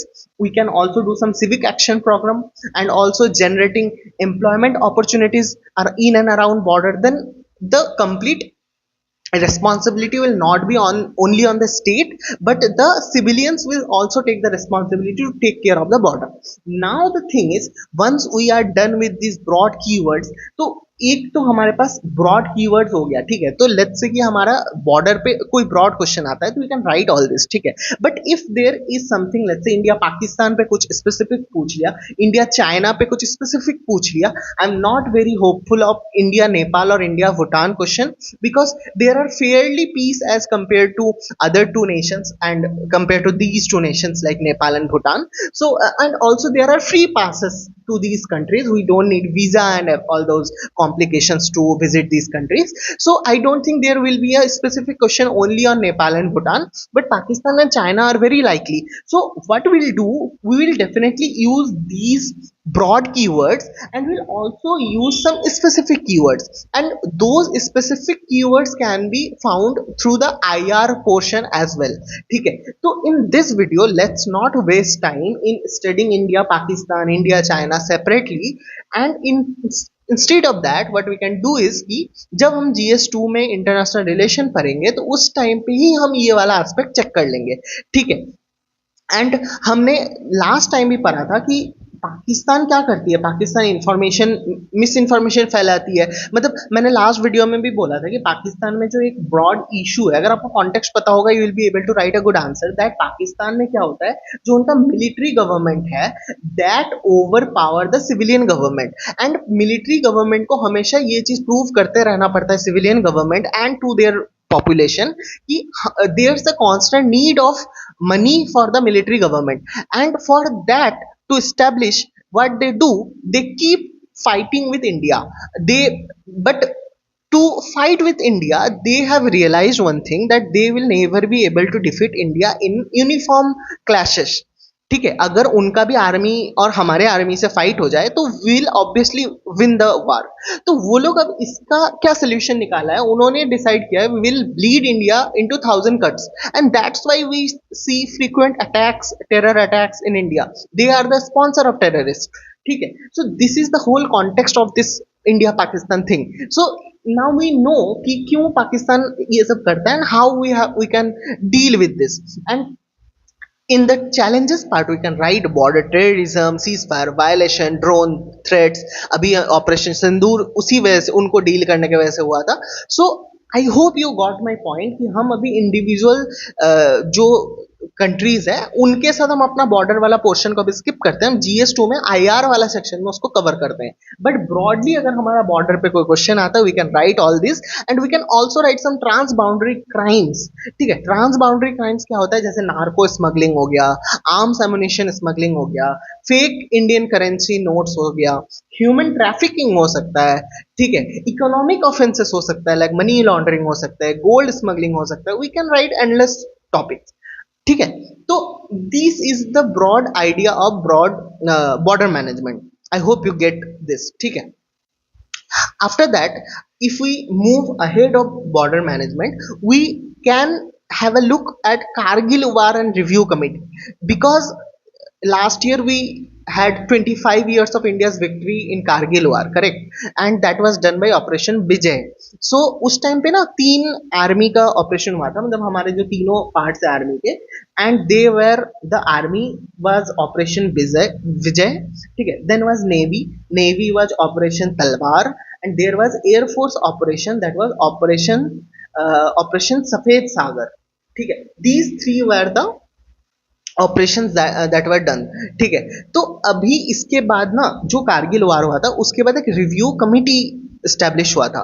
ठीक है, कि उस Kargil review committee ने कुछ कुछ रिकमेंडेशन दिए थे कि we should implement all this in our security, national security. ठीक है, तो एक तो हमारा ये हुआ था कि जो हमारा नेशनल सिक्योरिटी काउंसिल होगा, ठीक है, that should B headed by national security advisor, and we should also formulate a national security doctrine. Now this, that's why we have studied this national security doctrine, because this was a recommendation by Kargil review committee, so we can expect a question from national security doctrine जो कि अभी तक आया भी नहीं है, so there's a huge chance of this। ठीक है, उसके बाद एक और रिकमेंडेशन दिया गया था कि ऑफिस ऑफ जो CDS है, ठीक है, मतलब एक जो आर्मी है हमारा, जो नेवी है एंड जो एयरफोर्स है, इन तीनों फोर्सेस का एक चीफ होगा, chief of defence staff, and this recommendation has been already implemented by India. ठीक है, उसके बाद एक दिया गया था कि 1 लीड एजेंसी पर सेक्टर। ठीक है, जैसे कि 1 बॉर्डर 1 सिक्योरिटी फोर्स, तो कोई एक बॉर्डर में एक लीडर होना चाहिए। जैसे इंडिया पाकिस्तान में कुछ भी होगा तो उस लीडर से हम अकाउंटेबिलिटी डिमांड करेंगे। ठीक है, उसके बाद टेक्निकल इंटेलिजेंस भी हमें बिल्ड करना पड़ेगा, अभी जो टेक्निकल जो इमर्जिंग टेक्नोलॉजीज आ रही है, so that the war will not only be on ground by man powers. ठीक है, अभी वार्स हमें बहुत सारे फ्रंट पे लड़ना होगा। जैसे पाकिस्तान मिस इन्फॉर्मेशन फैलाता है, तो information warfare is also a dimension जहां पे हमें वार लड़ना पड़ेगा, and for that we have to invest in satellites, unarmed vehicles. ठीक है, we can also use some robots, humanoid robots, and we can write a good answers based on this। ठीक है, we have to also improve our defense procurement, we have to also invest in R&D of all this। ठीक है, उसके बाद हमने एक nuclear NSD के तरह नेशनल सिक्योरिटी डॉक्ट्रिन के तरह न्यूक्लियर सिक्योरिटी डॉक्ट्रिन भी हमने एक देखा था। ठीक है, so all this things can be coordinated.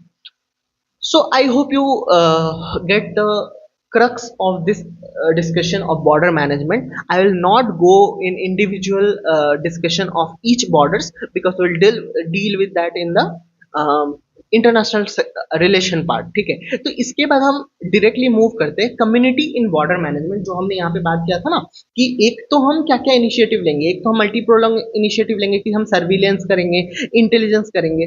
ठीक है, उसके बाद comprehensive integrated border management system करेंगे, फिर डेवलपमेंट करेंगे, हम बॉर्डर एरियाज का रोड्स बनाएंगे, इलेक्ट्रिसिटी पहुंचाएंगे। And the third was community.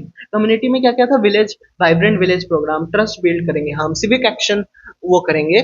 ठीक है, तो अब अगर हम इसको थोड़ा ब्रॉडली कम्युनिटी वाला पार्ट को अगर हम लोग देखें एक बार, सो कम्युनिटी का क्या रोल है बॉर्डर मैनेजमेंट में, role of community in border management. तो अगर हम इसका सिग्निफिकेंस एक बार देखें, सिग्निफिकेंस इज म्यूचुअल ट्रस्ट हम बिल्ड कर सकते हैं, एंड अगर हमारा कम्युनिटी वहां पे पार्टिसिपेट करने लगे, then we can have better surveillance and secure and safer border. ठीक है, also this can help in early detection. ठीक है, मान लो कि बॉर्डर में कोई लोग रहने लग गए विलेज को डेवलप करके, तो they will be able to detect that early.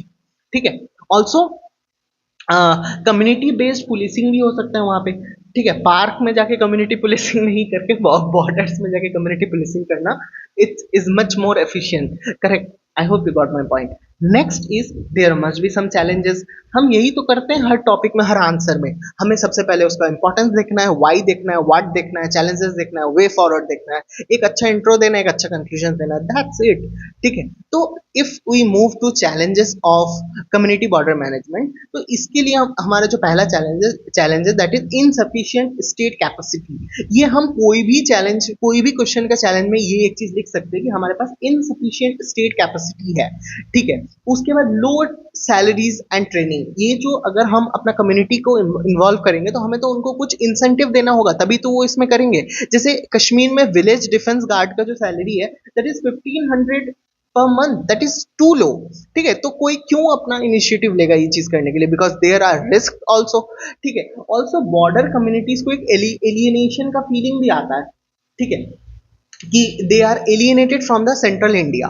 ठीक है, तो बॉर्डर वो चीज भी हम एक चैलेंज आ जाता है। कम्युनिकेशन गैप का एक चैलेंज है, नेटवर्क्स इशू है, इलेक्ट्रिसिटी नहीं है तो नेटवर्क्स क्या होगा, हम कम्युनिकेशन कैसे करेंगे। So these are some challenges. Now what are the steps taken to to deal with this challenges. ठीक है, तो हमारे पास सिग्निफिकेंस हमने देख लिया, फिर हमने चैलेंजेस देख लिया, then will see the steps taken और way forward. Steps taken is your village defence committees हमने बनाए थे, सिविक एक्शन प्रोग्राम का मैंने बात किया, बॉर्डर एरिया डेवलपमेंट हम कर सकते हैं, वाइब्रेंट विलेज प्रोग्राम कर सकते हैं। These are some of the steps taken, and also some way forwards, extra way forwards can be written, that we can develop trust. ठीक है, we can invest in understanding border communities, we can also engage in community interaction programs. So these are some way forwards. अगर next topic में हम vibrant village program को थोड़ा specifically देखें, ठीक है, so the context of this is new land border law in China. ठीक है, तो चाइना में एक नया लैंड बॉर्डर लॉ आया था, and that is for countering Chinese infrastructure expansion. ठीक है, सो उन्होंने एक बॉर्डर विलेज बनाया, जाओ कॉन्ग करके कुछ नाम है। ठीक है, एंड उन्होंने वहां पे इंफ्रास्ट्रक्चर वगैरह सब कुछ बिल्ड कर रहे थे। ठीक है, so the recent context of this vibrant village programme is visit vibrant village programme May 2025 में हेल्ड हुआ था। Guys, I have not exactly remembered this. मेरे पास एक छोटा सा चिट है जिसमें मैं ये कुछ कुछ इंपॉर्टेंट डेटा एंड कोड्स वगैरह, मैंने लास्ट वीडियो में भी बोला था, to all of you to build these small chits or a small diary, pocket diary kind of thing, जहाँ पे हम small data, small quotes वगैरह वहाँ पे लिख सकते हैं। ठीक है, so the thing is that visit vibrant village program, उसका मेन जो मोटो था that was to empower youth to directly work with the communities in 100 selected villages. ठीक है, and cabinet has approved vibrant village program in April 2025, extended to villages in 17 states. ठीक है, so this is a very important program, that is vibrant village program. So इसमें अब इसका features क्या क्या होगा, if we look at the features of this program, the features of this program are comprehensive development, infrastructure enhancement like roads and housing, skill development is of course there, correct, then some socio-economic interventions like livelihood generation, tourism.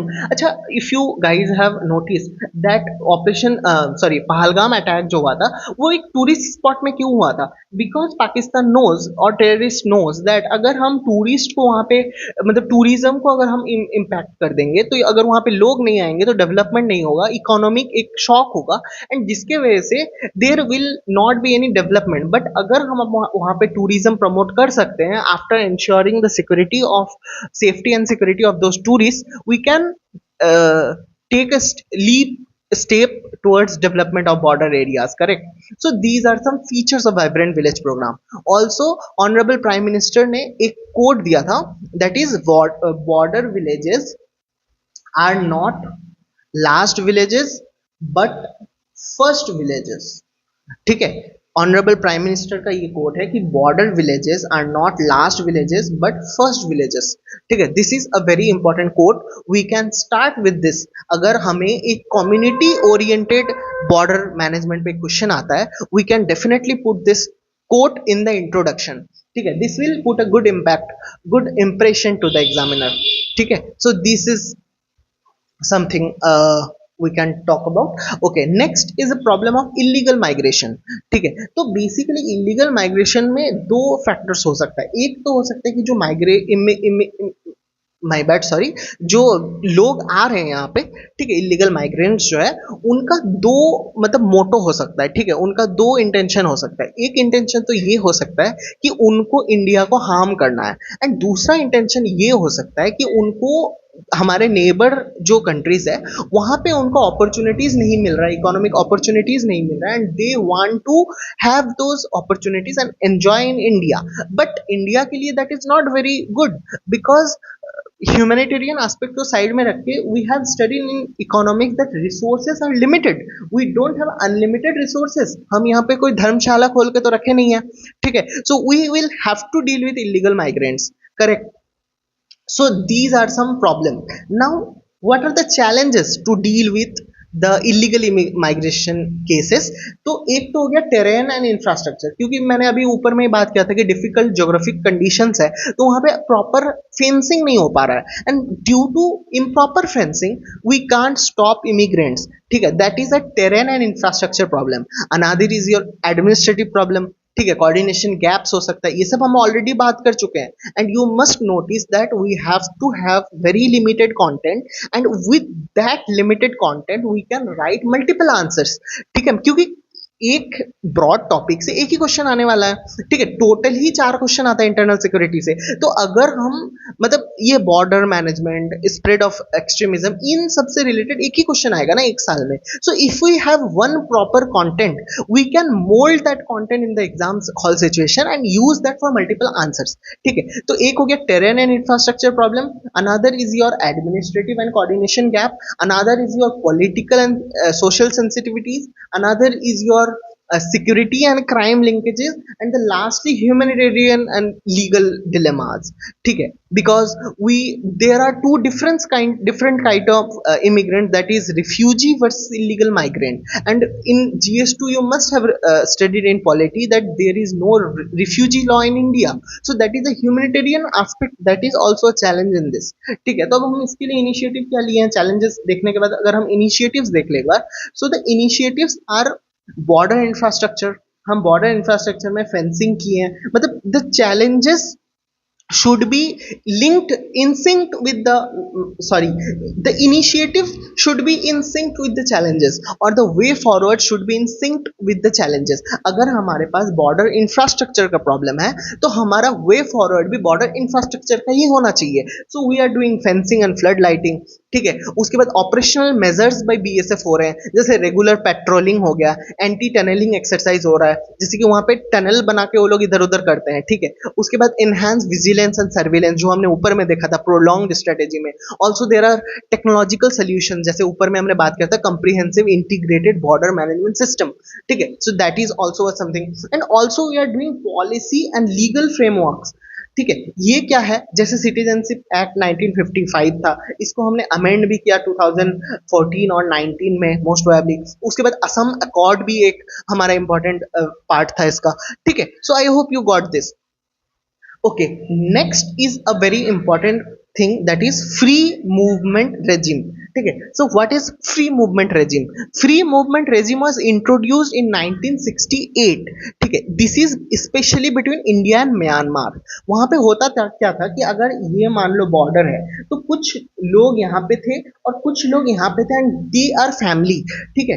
तो उस time पे हमने क्या बोल दिया था कि 16 kilometre border के इस साइड, ठीक है, जैसे इस साइड 16 किलोमीटर, इस साइड 16 किलोमीटर, हम फ्री मूवमेंट रेजिम रखेंगे जहां पे वीजा वगैरह के बिना भी एंट्री वगैरह हो सकता है, because there will be problem अगर फैमिली से, मतलब मान लो चाचा से मिलने जाने के लिए मुझे वीजा बनवाना पड़ रहा है हर regularly, so that will be a problematic situation. तो इसीलिए उस टाइम पे फ्री मूवमेंट रेजिम था, तो उसको हमने क्या किया था, उसको हमने रिड्यूस करके अभी रिसेंटली 10 किलोमीटर कर दिया है 16 किलोमीटर से लेके, and also we have decided to scrap this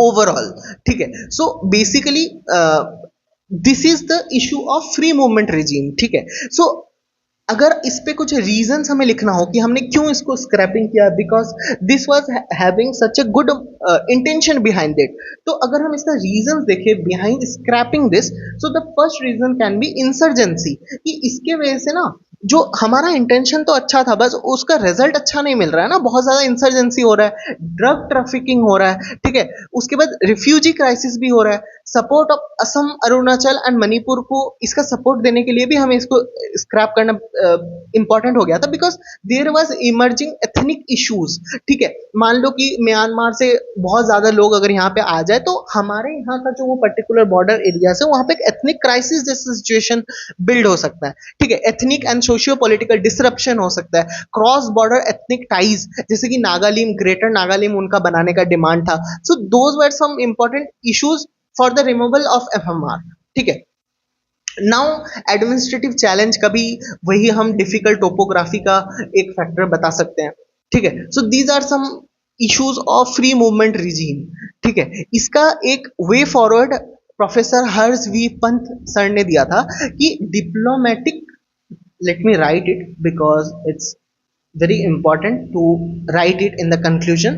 Diplomatic finesse, ठीक है, adaptability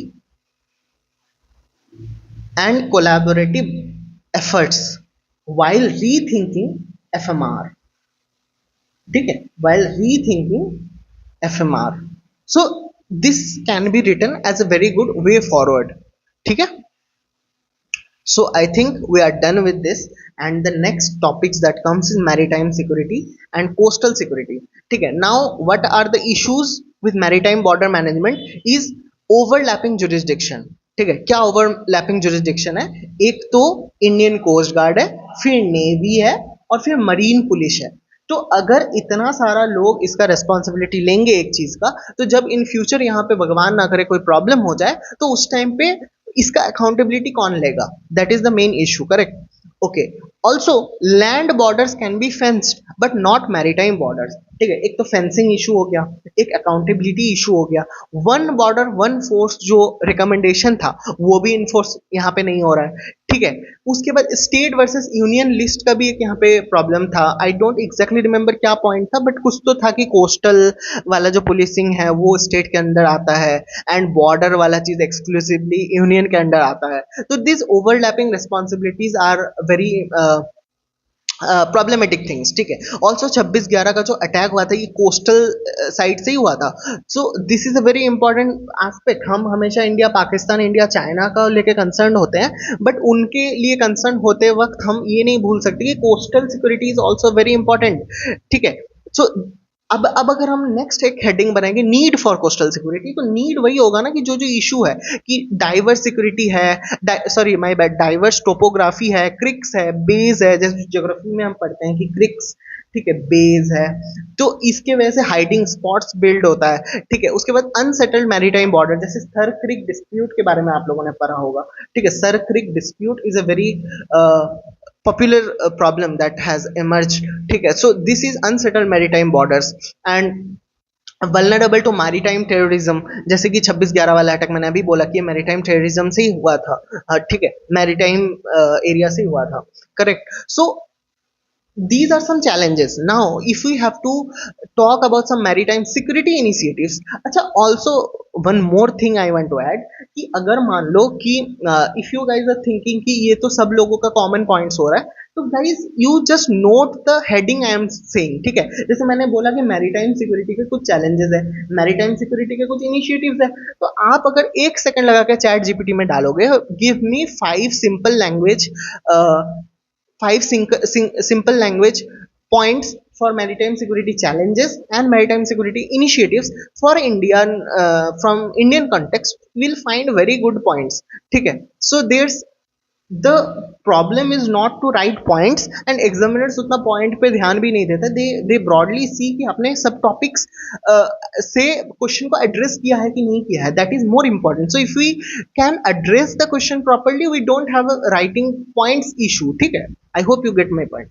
उसके बाद अब देखो ना, घिसी पिटी बात वही आएगा फिर से घूम फिर के कि इसका अगर हमें solution initiative way forward whatever you say, that can be classified into few broad topics, that is infrastructure, ठीक है। इंफ्रास्ट्रक्चर में हम सर्विलेंस इंप्रूव करेंगे, मैंने 3 बार बता चुका है अभी तक कि सर्विलेंस इंप्रूव करेंगे। जॉइंट ऑपरेशन सेंटर्स हम बना सकते हैं, ठीक है। हम जो मेजर पोर्ट्स है हमारा उनको तो हम सिक्योरिटी देंगे ही, बट हम माइनर पोर्ट्स को भी सिक्योरिटी दे सकते हैं, लाइक नॉन मेजर पोर्ट्स को भी सिक्योरिटी देंगे।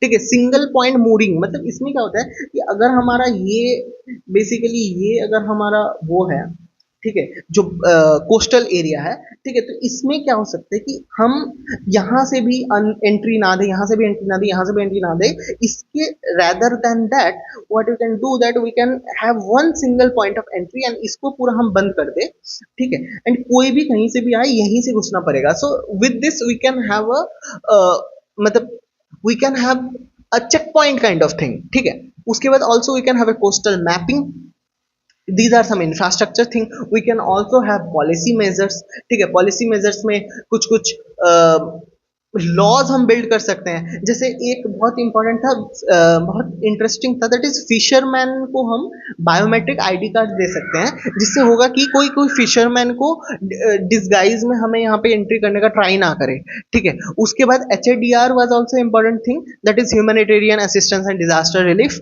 ठीक है। ऑपरेशन सागर कवच भी हम ऊपर में पढ़े थे। So these are some things that can be done with respect to policy measures, ठीक है। next comes your institutional measures, ठीक है, कि हम coordination बना सकते हैं, national committee for strengthening maritime and coastal security, ठीक है।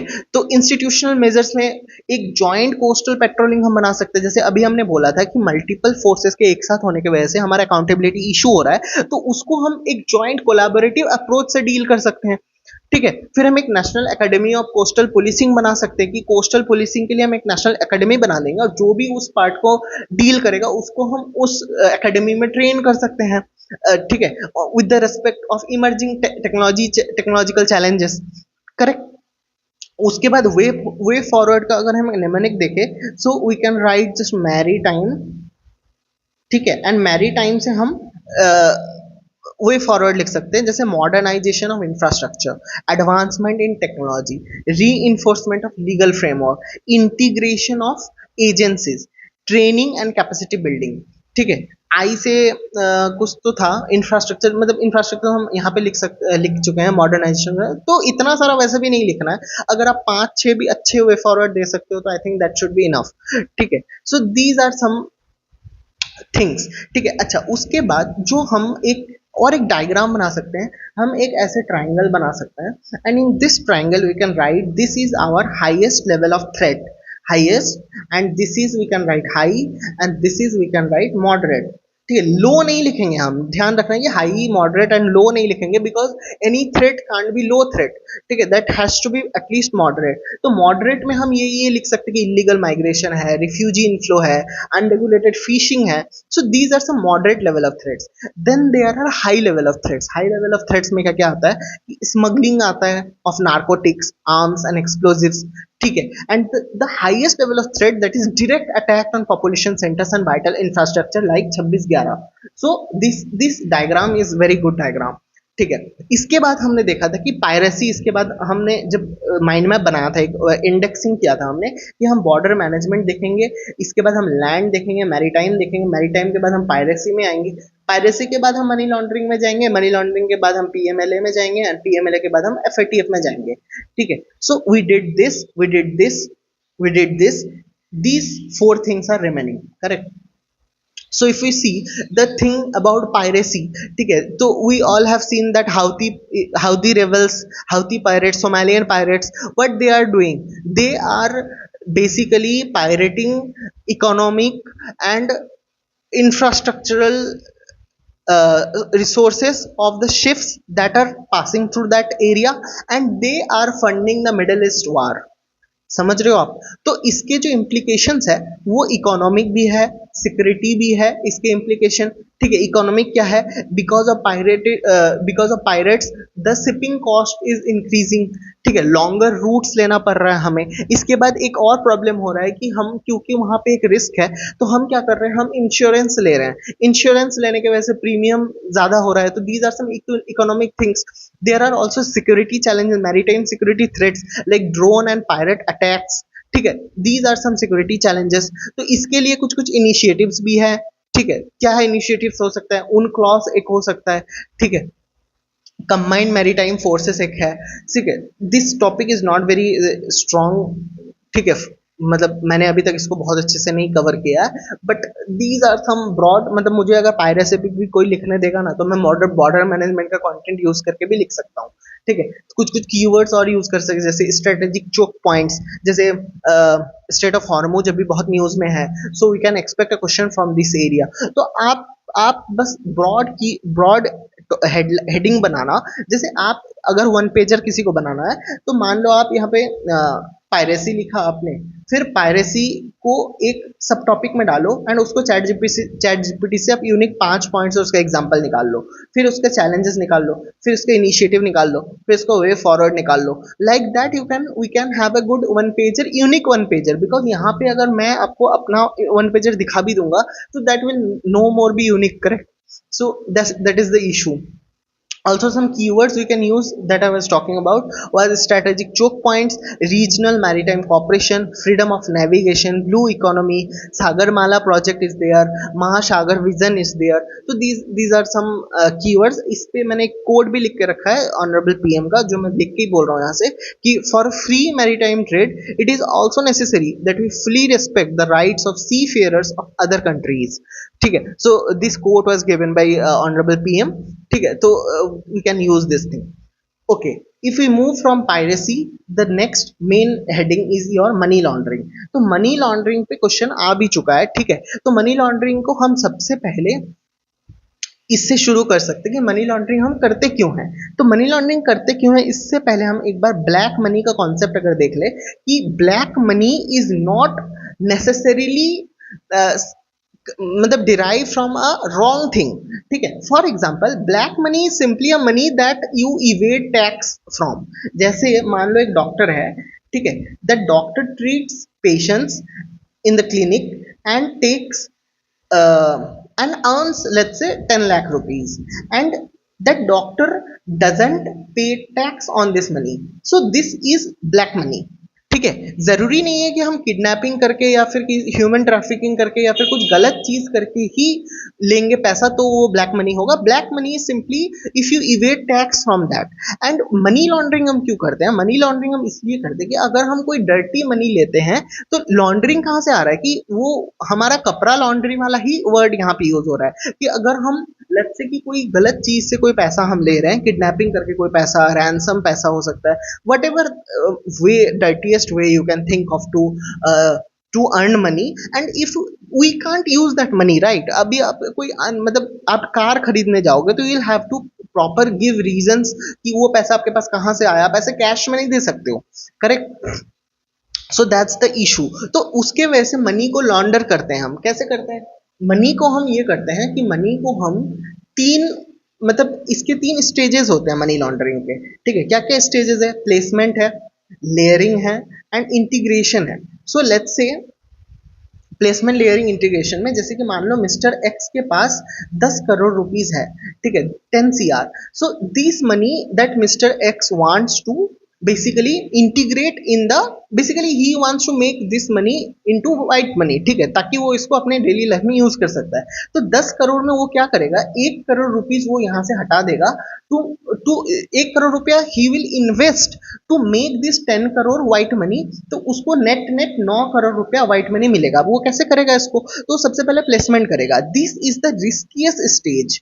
ठीक है, तो अगर हमें मनी लॉन्ड्रिंग को पकड़ना है, मनी लॉन्ड्रिंग को रोकना है, तो हमें इसी स्टेज में पकड़ना होगा। And once this stage is crossed and we move to layering and after that integration, the process becomes more complex. ठीक है, तो वहां पे जाके उसको पकड़ना बहुत प्रॉब्लमेटिक हो जाता है। तो प्लेसमेंट में वो क्या करता है, वो इस 10 करोड़ रुपया को बहुत छोटा छोटा पार्ट्स में डिवाइड कर देता है। मान लो 100 लोगों को वो ये काम दे देता है कि भाई तुम लोग सबको एक कुछ कुछ पैसा रख लो, 5,000 10,000 करके, and you all go to mister Y's casino and mister Y and mister X are friends.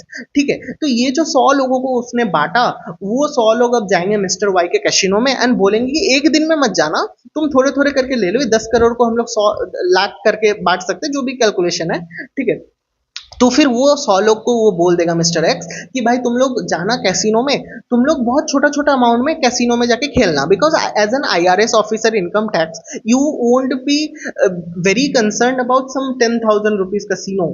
ठीक है, तो मतलब यू विल थिंक कि हाँ ये तो नॉर्मल है, लोग करते ही हैं, ठीक है। तो ये 10,000 करके ये मिस्टर वाई के पास पूरा का पूरा पैसा, मतलब मिस्टर एक्स बोल देगा कि तुम जानबूझ के वहां जाके हार भी सकते हो, कोई इशू नहीं है। तो ये रोज रोज जा जाके यहाँ पे मिस्टर वाई को पूरा का पूरा पैसा यहाँ पे इसको दे देंगे, एंड मिस्टर वाई को अपना कमीशन रख के फिर मिस्टर वाई अपना पैसा मिस्टर एक्स को लौटा देंगे। And this layering was that part, casino वाला पार्ट, एंड इंटीग्रेशन इज कि मिस्टर एक्स फिर वो पैसा को मतलब रियल मनी में उसको इंटीग्रेट कर देगा। सो this is the problem. Now इसके प्रॉब्लम क्या है कि, और इसको करने के पहले कुछ कुछ ओल्डेस्ट टेक्निक जो थे, कि पहले के टाइम पे इसको करने का तरीका होता था हवाला सिस्टम, ठीक है। Hawala system used to be the older technique, and physical smuggling, ठीक है। ये this was some oldest technique. Then some older techniques was shell companies, ठीक है, एंड ओवर स्टेटिंग और अंडरस्टेटिंग ऑफ वैल्यूज, ठीक है। The latest ways are new, that is cyber crime, identity theft, ठीक है, cryptocurrency, ठीक है, NFTs, white hawala transfer, all these are methods to do money laundering, ठीक है।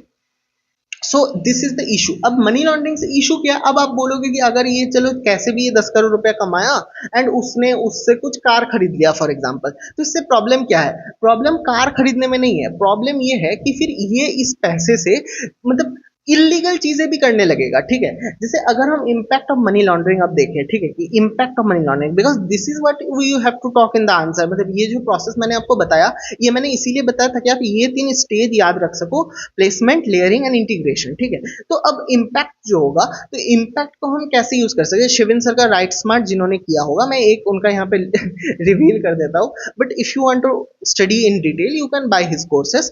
तो अगर इस यहाँ पे इम्पैक्ट में देखो तो एक होगा, हम जीएस पेपर वाइज इम्पैक्ट हम देख सकते हैं, जीएस 1 से हम सोशल इम्पैक्ट उठा सकते हैं, ठीक है। उसके बाद हम जीएस 3 से इकोनॉमिक एस्पेक्ट इम्पैक्ट उठा सकते हैं, जीएस 2 से हम पॉलिटिकल इम्पैक्ट उठा सकते हैं, एंड वी कैन ऑल्सो मतलब इंक्लूड सिक्योरिटी इम्पैक्ट, ठीक है। तो सोशल में क्या होगा? इलीगल बिजनेस स्ट्रेंथ हो जाएगा, ठीक है, सोशल कैपिटल का डिक्रीज होगा, इकोनॉमिक पावर क्रिमिनल को ट्रांसफर हो जाएगा, these are some social factor.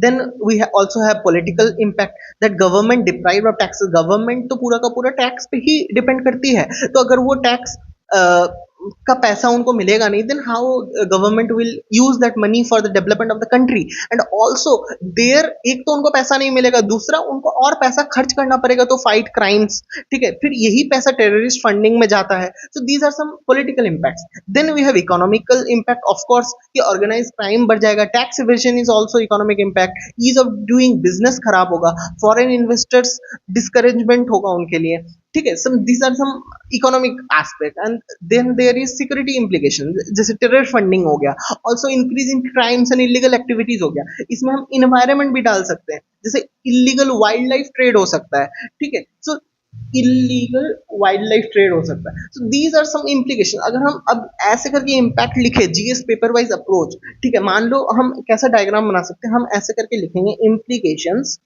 ठीक है, इम्प्लीकेशंस ऑफ मनी लॉन्ड्रिंग, ठीक है, और फिर इसको ऐसे सर्कल कर दे, और हम यहाँ पे लिखे सोशल, यहाँ पे लिखे पॉलिटिकल, यहाँ पे लिखे इकोनॉमिक, यहाँ पे लिखे इन्वायरमेंटल, ठीक है, यहाँ पे हम लिखे security. Now examiner is force to give you marks, you getting my point? So that's how we do it, ठीक है। तो this is the thing.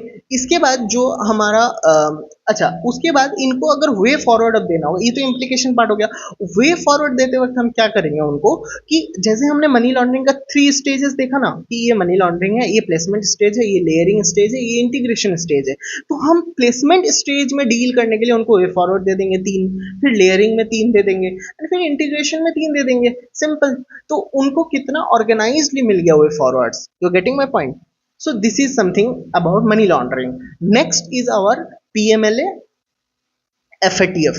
Now PMLA and FATF is something that we study usually in GS2, but यहाँ पे भी हम PMLA अगर एक बार देखें कि PMLA के फीचर्स क्या क्या है, प्रिवेंशन ऑफ मनी लॉन्ड्रिंग, ठीक है।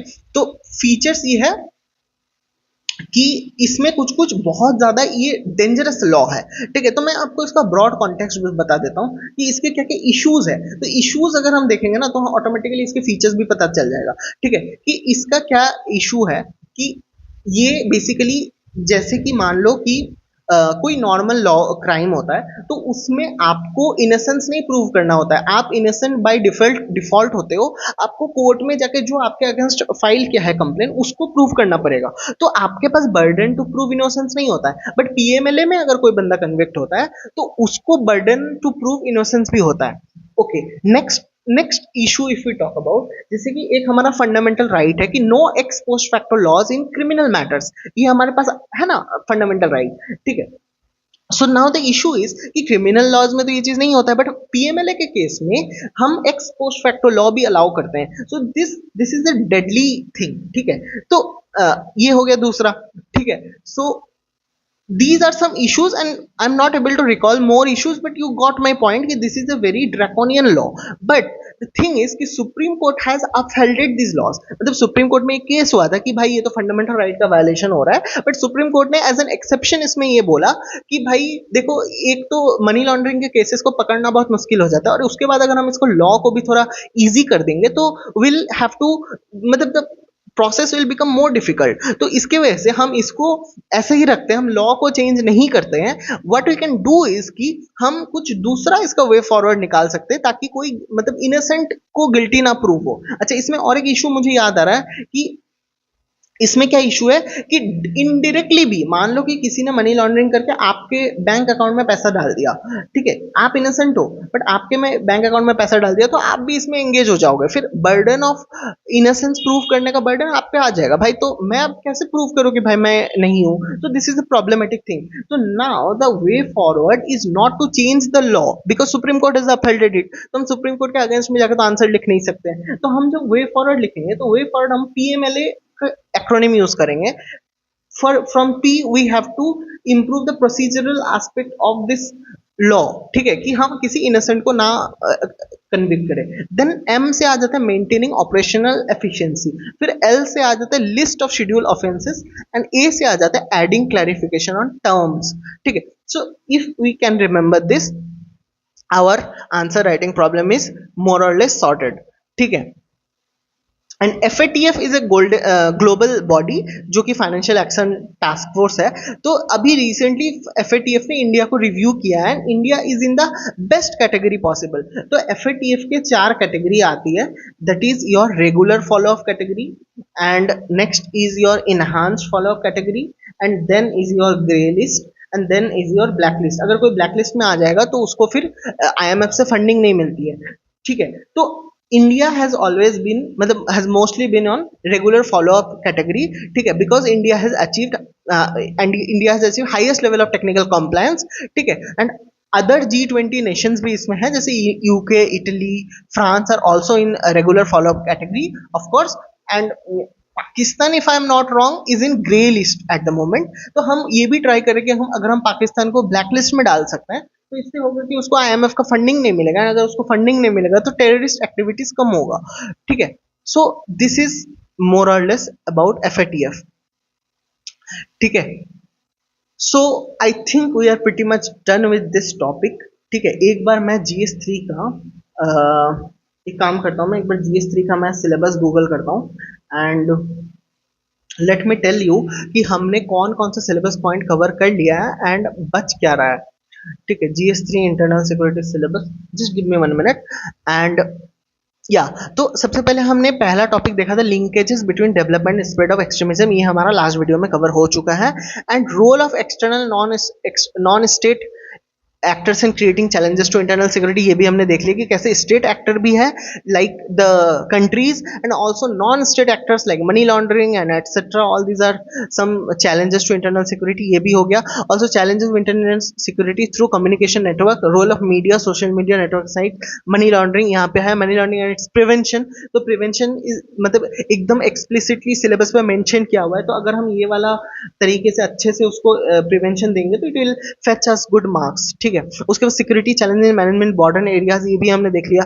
फिर linkages organised crime with terrorism, ठीक है, okay, and various security forces agencies and their mandate, तो इसमें मोर और लेस हमने मोस्टली चीजें तो कवर कर ही लिया है and I will probably take two more videos to cover internal security, and that will be posted in the next week, Monday and Saturday. Okay, most probably this will happen, but if it's possible, I will try to merge these two videos in one, and in total three videos we will be done with internal security. ठीक है, and internal अभी मेरा ये priority चलेगा, मतलब पहले तो मैंने सोचा था कि जीएस वाइज अप्रोच में कंप्लीट करूंगा मैं, but now but I thought is कि एक साइड तो मैं ऑप्शनल करते ही रहूंगा, उसमें तो कोई डाउट नहीं है, and next first I will deal with mains exclusive subjects. ठीक है, since I am not concern about this years mains, so I want to study well this mains exclusive subjects. ठीक है, बिकॉज वो prelims में नहीं होता है, because जो पॉलिटी है, इकोनॉमी है, उसको लेकर I am not much bothered, geography है, I am not much bothered about that, because उसको हम फिर प्रीलिम्स के पर्सपेक्टिव से तो पढ़ेंगे, बट वर्ल्ड हिस्ट्री हो गया, इंटरनल सिक्योरिटी हो गया, all this things are something that we study only for mains, and it's very important to give some special time to them. ठीक है, बिकॉज वहां से मेंस में क्वेश्चन आ रहा है, and we are not very much in touch with these subjects until and unless हमारा prelims clear होता है. तो अभी क्योंकि हमारे पास टाइम है, तो let's use this time efficiently to study mains exclusive subjects properly. ठीक है, so let end this video here. That is it for today, and keep smiling.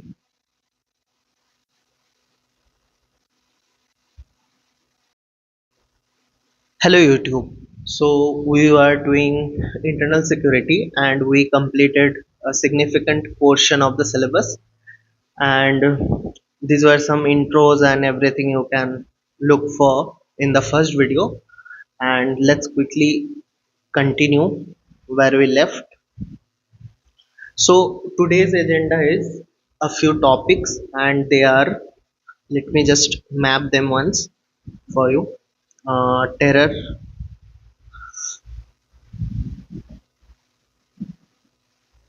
let's start with terror financing. We'll start with terror financing. We'll then move to terrorism as a topic, and here we'll see how terrorism is connected to tourism, and next will be organized crime, and we'll move to communication networks from here, and one last topic that we are going to cover in this video is cyber security. I am hoping that one last video will be there for internal security. This is the second last video, and because the video gets too long, so for my own feasibility I break the topics into small chunks, and we'll be able to cover the complete internal security in one more video. Regarding the completion of the schedule and everything, initially I thought that even though I am not appearing in this year's mains, I will prepare in a way that I will be appearing in this year's mains.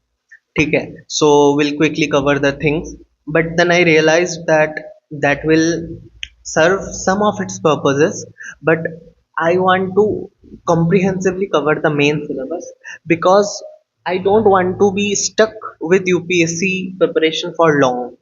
I don't know what the result will be, but I just want to move on from the preparation part, and to move on from the preparation part, it's very important to cover everything comprehensively, so that you need to spend a very little time to revise all of them and add the relevant current affairs whenever I give the attempt. Correct, so let's not rush.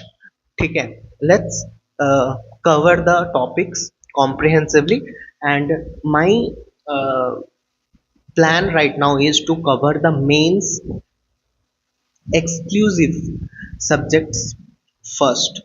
ठीक है, mains exclusive subjects in the sense कि internal security that we don't study in prelims.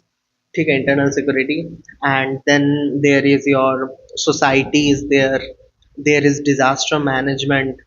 ठीक है, so these are some examples of mains exclusive subjects, and I was hoping that I will first cover all this, and next we'll move to the foundation subjects like polity and your geography, and this will be somewhat in a way that I can study for both prelims and mains together. ठीक है, so my purpose is to be get done with the mains exclusive subjects and the optional subject, including ethics.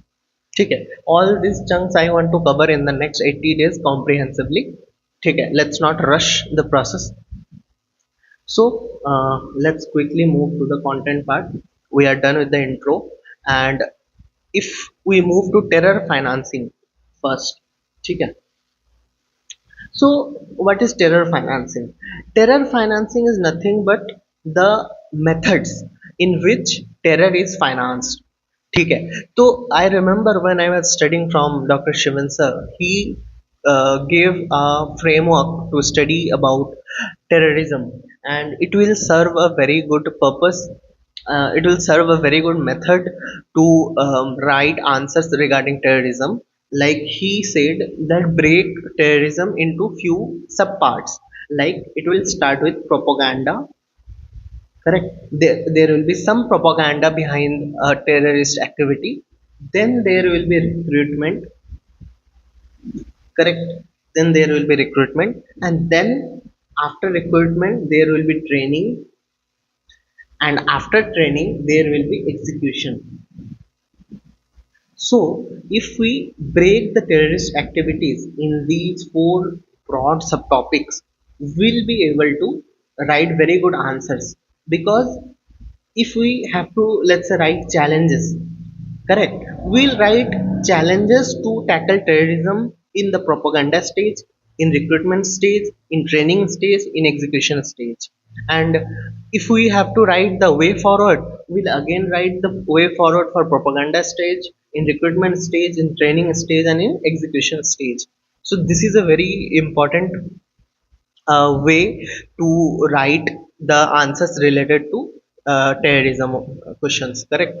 And then let's say if you have to write examples that how terror financing happens in these stages, so we can start with the propaganda part.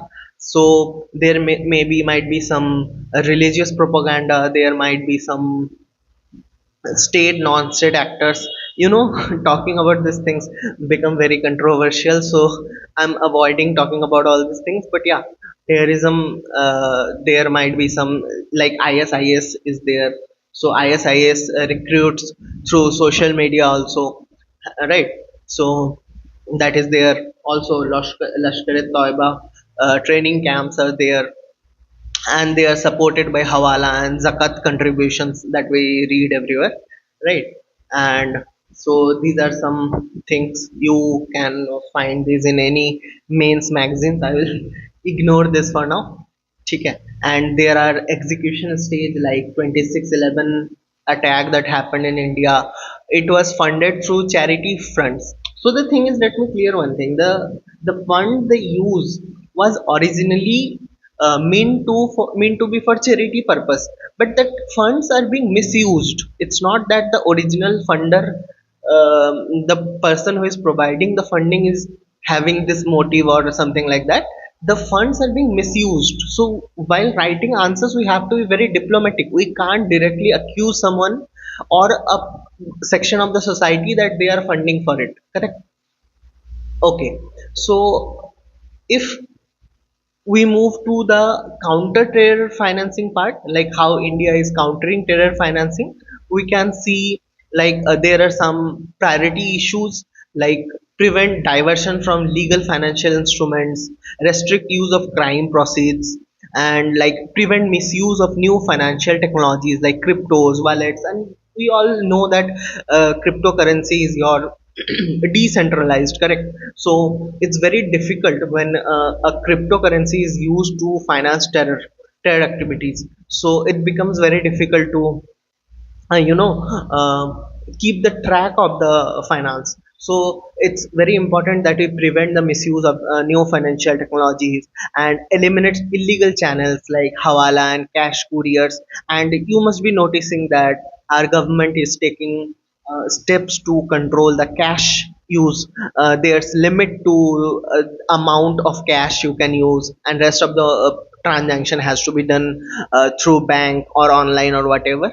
But there's a limit of cash use, correct. I also remember that when I was studying economics, in economy there are legal tender topics. So the Indian currency is basically your unlimited tender, but the thing is, there's a limit of I if I am not wrong, it is FRBM Act. According to that act, there the Indian currency is not unlimited. Basically, you can only use up to 2 lakhs or something like that, right? So this is your India's counter strategy, and there after that you can write that there are um, 3C approach. ठीक है, 3C approach is cooperation, ठीक है, there is coordination, and then there is collaboration. ठीक है, this is India's 3C approach. There is also 3T approach. The thing is, if we make these types of answer writing framework, it becomes very easy to remember all of them, because if we take random points, it becomes very difficult to remember them for long term, correct. So 3C is cooperation, coordination, collaboration. 3T is your trace, target, and terminate, correct. So this is the thing. And like we write the pestle structure for every answer, yeah, that is strengthening and harmonizing the legal structures. So in one page, if we just write legal structure, so we'll obviously be able to use this in the answer with the supportive words like strengthening and harmonizing the legal structure, robust mechanism against new technology that I talked about cryptocurrency, right. So these are some counter-terror financing uh, strategy of India, and there are also some initiatives that you can write for, as value addition, like CCFT cell is there, and uh, FCORD is also there. Fake Indian Currency Notes Coordination Center is the full form of this. Okay, so these are something we can write. Okay, then there is also something called as Delhi Declaration. Correct. Delhi Declaration is basically your United Nations Security Council Counter-Terrorism Committee. Correct. And in this Delhi Declaration, the focus was to avoid the misuse of new and emerging technologies by terrorists, and the commitment of further development recommendations on like ICT and emerging tech exploitation, new payment and fundraising methods, misuse of drones. So these were some of the things that we talked in the Delhi Declaration. Correct. Okay. Then if we move to also money laundering is also we talked about money laundering in our last videos. So in money laundering is also one of the methods in which this terror financing happens. Correct. So this framework is very important, because if you remember this framework, it will become very easy to write the answers of like terrorism questions, correct. And one thing I also believe, that it's very easy to remember something and just write them in the exam hall, but the difficulty comes when the examiner slightly twists the question, and then if you don't know how to tackle the unknown questions, correct. Let's say you prepared something and that exactly comes in the question, exam. That is very rare situation, but if that happens, that's very good for you. But let's say, but I hope you agree to this, that most of the questions will not be according to our notes or our preparation. So उस time पे हम क्या करेंगे? At that point will we should have a capability of writing the unknown answers, correct, unknown questions. So that is a very important challenge. So focus on the structure, focus on the framework, answer writing framework, rather than the fodder points, because fodder points you will anyway get. ठीक है, अभी तो इतना बड़ा preparation है, अभी mains के जब जिस साल मेंस लिखेंगे उसके 80 दिन पहले भी तो फॉर्डर मटेरियल मिल ही जाएगा हमें करंट अफेयर से, and even those current affairs things will be more important than collecting static fodder right now. So fodder points is not a concern, that of a concern. It's very important to identify a answer writing framework. जैसे money laundering के case में, if you remember, money laundering में we remember that there is placement, there is layering, there is integration. One thing I always get confused between placement पहले था कि layering पहले था, ठीक है? I still don't remember कि placement पहले था कि layering पहले था. You can write in the comment section if you are watching till here, or you can watch the previous video, and I will also have a look at that. But you are getting my point, right? If we have a broad idea of the answer writing framework, it becomes very easy to write the answer. Correct? Okay. Next, terror financing is done. Let's move towards your terrorism topic. Correct? Okay. So I remember in the class, sir started this topic, terrorism, with a definition difficulty factor, because it's very difficult to agree on criteria for defining terrorism, because there is a disagreement over who uses violence against whom and for what purpose. Because our freedom fighters, when was fighting for our freedom, independence of the country, at that moment Britishers were concluding them as terrorists, but they were freedom fighters. So it becomes very difficult to have a universal definition of terrorism. So in most of the answers, what we do whenever we are asked about something, we start with the definition in the intro. But let's say if we are asked a question on terrorism and we answer the terrorism question with let's say this kind of intro, that there's a fundamental disagreement over who uses violence against whom and for what purpose, is broadly what we know about terrorism. So if we मतलब मैं तो अभी spontaneously without preparation बोल रहा था intro, इसीलिए ऐसा हो गया. But I will have a मतलब fixed intro on this line, ठीक है? Also there are state versus non-state actors, like both state and non-state groups use violence for political objectives, and there is also a blurred line between terrorism and state sanctioned violence. Correct? Okay. So also there is a institutional bias, because most definitions created by government linked bodies purposely exclude acts committed by states from being leveled as terrorism. So this is also very important point to consider, that terrorism का अगर एक तो definition देना ही मुश्किल है, and even if we give a definition to the terrorism thing, there comes a challenge, because the people who are defining this term are intentionally, purposefully excluding the acts committed by states from being labeled as terrorism. Correct? Okay. Next, there is a complexity of terrorism, because every activity, every kind of terrorism has different motivation. Like there are state terrorism, ठीक है? State terrorism, use of violence or coercion by a government or its agents against its own citizens, right? For example, encounter, extrajudicial killings, torture, enforced disappearance, arbitrary detention. These are different motivations, these have different motivations. But another is state sponsored terrorism. Now state sponsored terrorism we talked about in our first video most probably, ठीक है? In which we talked about Pakistan, how it funds the terror activities in India, like act of terrorism committed by non-state actors, supported, funded, or directly by a government. So this is a covert strategy to achieve political objective without direct involvement. Like Pakistan as a state sponsored terrorism activity, it's a covert strategy, correct, to achieve its political objective, and it's not a direct involvement. Like Pakistan supports Lashkar-e-Taiba, correct? So this is a very important point. Another kind of terrorism is your political terrorism. Now political terrorism is basically seeking specific political goals, okay? So this is also one kind of terrorism. Another is your ideology oriented, like right wing terrorism or left wing terrorism. There is also religious terrorism motivated by religious ideologies.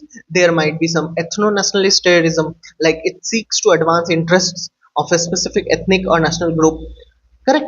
So in religious terrorism, you can give example of Taliban, Al Qaeda, ISIS. So these are some um, examples of religious terrorism, correct? Okay.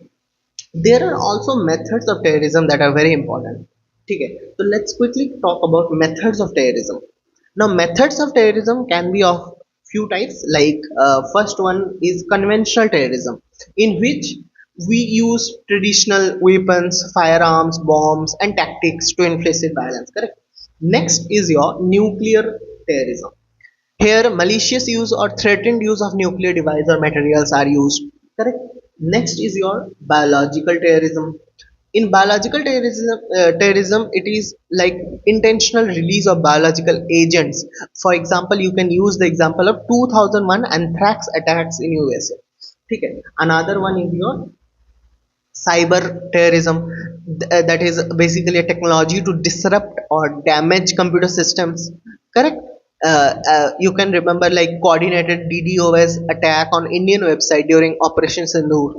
ठीक है, so that is another example of that. Again we have narco. So narco terrorism is basically linked to illicit drugs production, distribution and sale. ठीक है. Another new kind of attack is coming forefront, that is lone wolf terrorism, in which individuals acting alone without support for larger organization. ठीक है. So these are some methods of terrorism. Next, if we come to technological aspect, that is use of drones in terrorism. ठीक है, there are many kinds of drones that are being used in terrorism. ठीक है, if you remember that a lot of drones were intercepted by our S-400 defense system, air defense system during Operation Sindoor, correct? Okay, next is your use. Next, heading we can use. Basically, if we get a question on that is somehow you're related to technology in terrorism. ठीक है, so in that what we can do is again make a framework. ठीक है, terrorism में सबसे पहले हमने एक framework बनाया था. सबसे पहले है propaganda, then there is recruitment, then there is training, and you can make some more steps to write a good answer. Propaganda, recruitment, training, then there comes your planning, and then there comes your, after planning there is fundraising, and then there is execution. So these are some your stages of terrorism, correct? These are some stages of terrorism. And now when we write the technology that is being used in these stages to execute the terrorism, we can write in propaganda that ideology is spreaded through social media, dark web, deepfakes, games, correct? Like ISIS is using Telegram to spread terrorism ideologies, correct? Then recruitment is also being done by Telegram. Okay, then training is being done on dark web forum so that it is not being caught by the centralized authorities, correct? Next is your planning. Encrypted communications are being done on your social media or dark webs or whatever. Again there is a fundraising stage where we talked about crypto, hawala, etc. And there is execution also, where drones, unarmed vehicles are also used as technology in the execution of terrorism, correct? Now what is the problem of technology in this terrorism nexus? There the first problem we face is your planning issue, because inadequate knowledge of the dynamic nature and like magnitude of the technological threat creates potential for terrorist attacks through innovative technological means, because every now and then a new technology is being emerged. Okay, and in that it becomes very difficult to train our people who are behind these security agencies to always train them of the new technologies that are being emerged in the world. So it becomes very difficult to have the adequate knowledge, okay, to counter those new technologies. Another is your swift evolution is basically the same point we talked about, right? That technology outspaces regulation, correct? Okay, next is also a subtopic of what we already discussed, that is it's a very fast progress. ठीक है, मतलब technology progress is very fast. ठीक है. Another is your technology fatigue. That's a very good keyword to use. Technology fatigue, that is basically recurrent in incidents of minor terrorism event foster complacency among authorities. ठीक है. Another is your dual use nature, like technology such as AI has potential to be abused by terrorists to recruit, spread hatred and support their insurgency. But again, that doesn't mean we can put a ban on AI, right? Because AI is very much a potential for good causes as well, but that is again the dual use nature of technology. It is a double edged sword, correct? Okay. Now, the same stages that we talked about, like propaganda, recruitment, training, planning, ठीक है, funding, and your execution, in the same framework, we can write answers about countering terrorism with technology. ठीक है, मतलब for example, if we talked about Telegram recruitment, we can write the solution in the same method, that we can have a trustworthy citizens who are using those apps, ठीक है, and predicting the behaviors by integrating AI and analytics. ठीक है, मतलब Telegram का usage of Telegram can say a lot about the patterns that are being noticed, sudden increase in the uses of Telegram or something like that. So the same stages we write the challenges, and in the same stages we write the way forward, correct? Okay. Next, there is if I see my short notes, we can talk about some Indian initiatives, like there is our IB, there is RAW, ठीक है, there is NAT grid. These are some Indian initiatives we can remember to write in the exam. But though these are mainly value addition, and I avoid talking about value addition because if all of us have the same value addition points, that defeats the purpose of uniqueness, correct? Here we are just broadly revising our static concepts, our answer writing frameworks, and the fodder points is a very personal and should be like that, because if all of us have the same fodder points, that doesn't serve any purpose, right?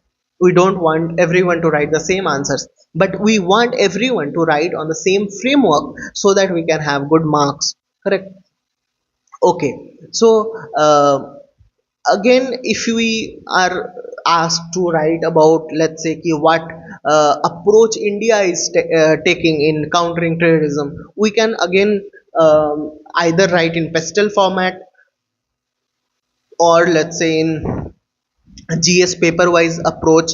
ठीक है कि pastel approach, if someone doesn't know, that is political, economic, social, technological, environmental and legal.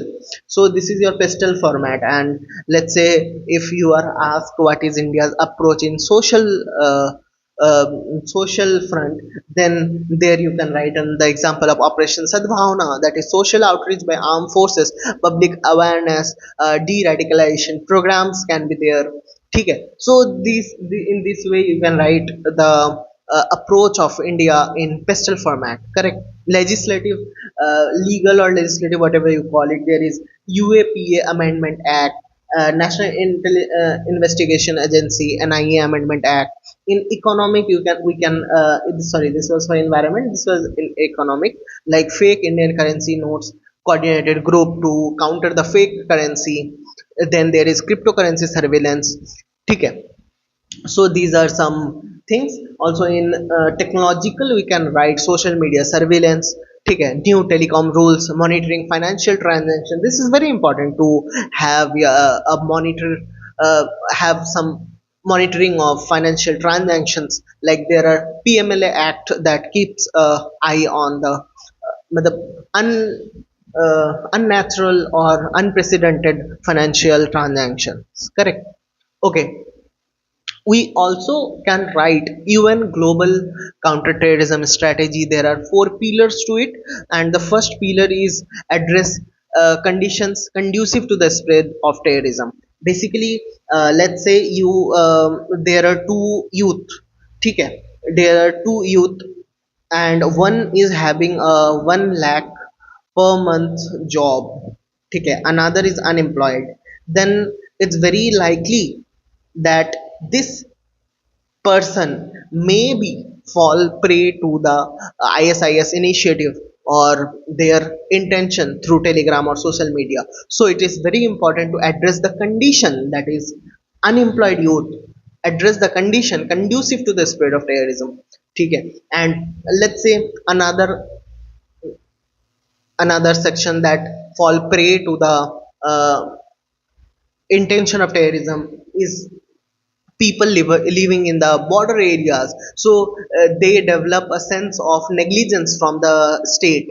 Okay, that state doesn't focus on them, doesn't work for their improvement. So in that case, if we try to gain a trust of the border areas people, then we can have a then we can address the conditions that are conducive to the spread of terrorism.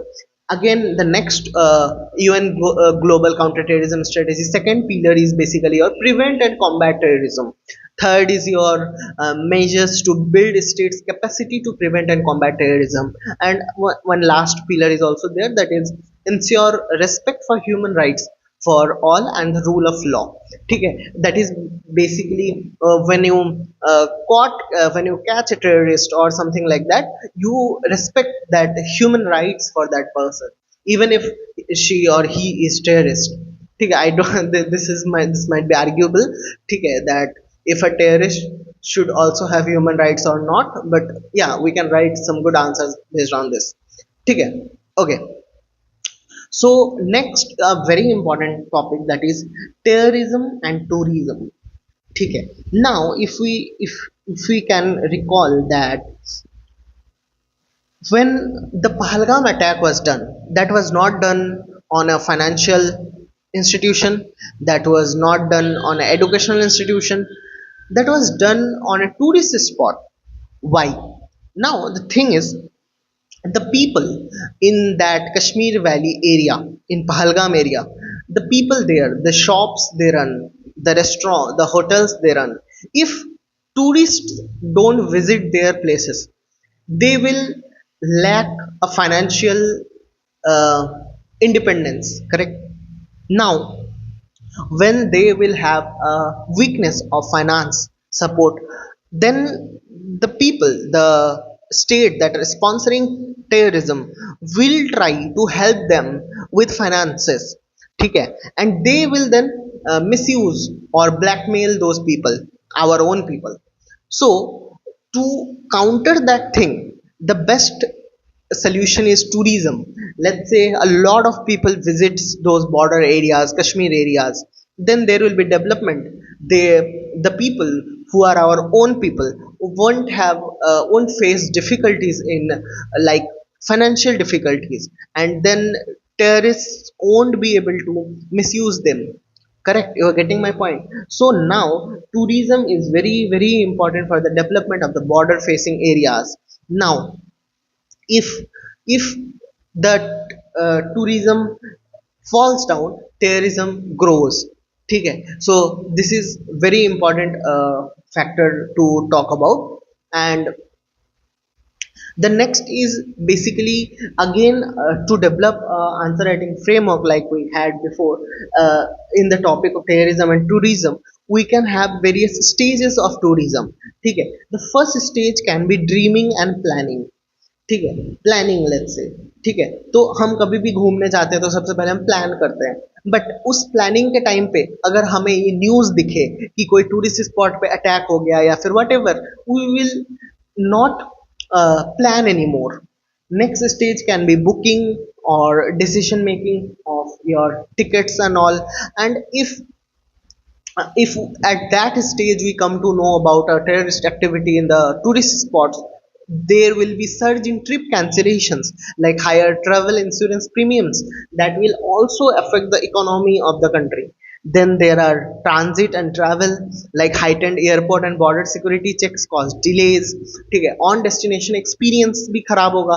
For example, let's say you go to Kashmir and there you have to go through 20 checkpoints in the whole day. You will not be feeling like visiting Kashmir again, and that is basically a negative on destination experience, right? So and one last stage can also be there, that is return and post travel.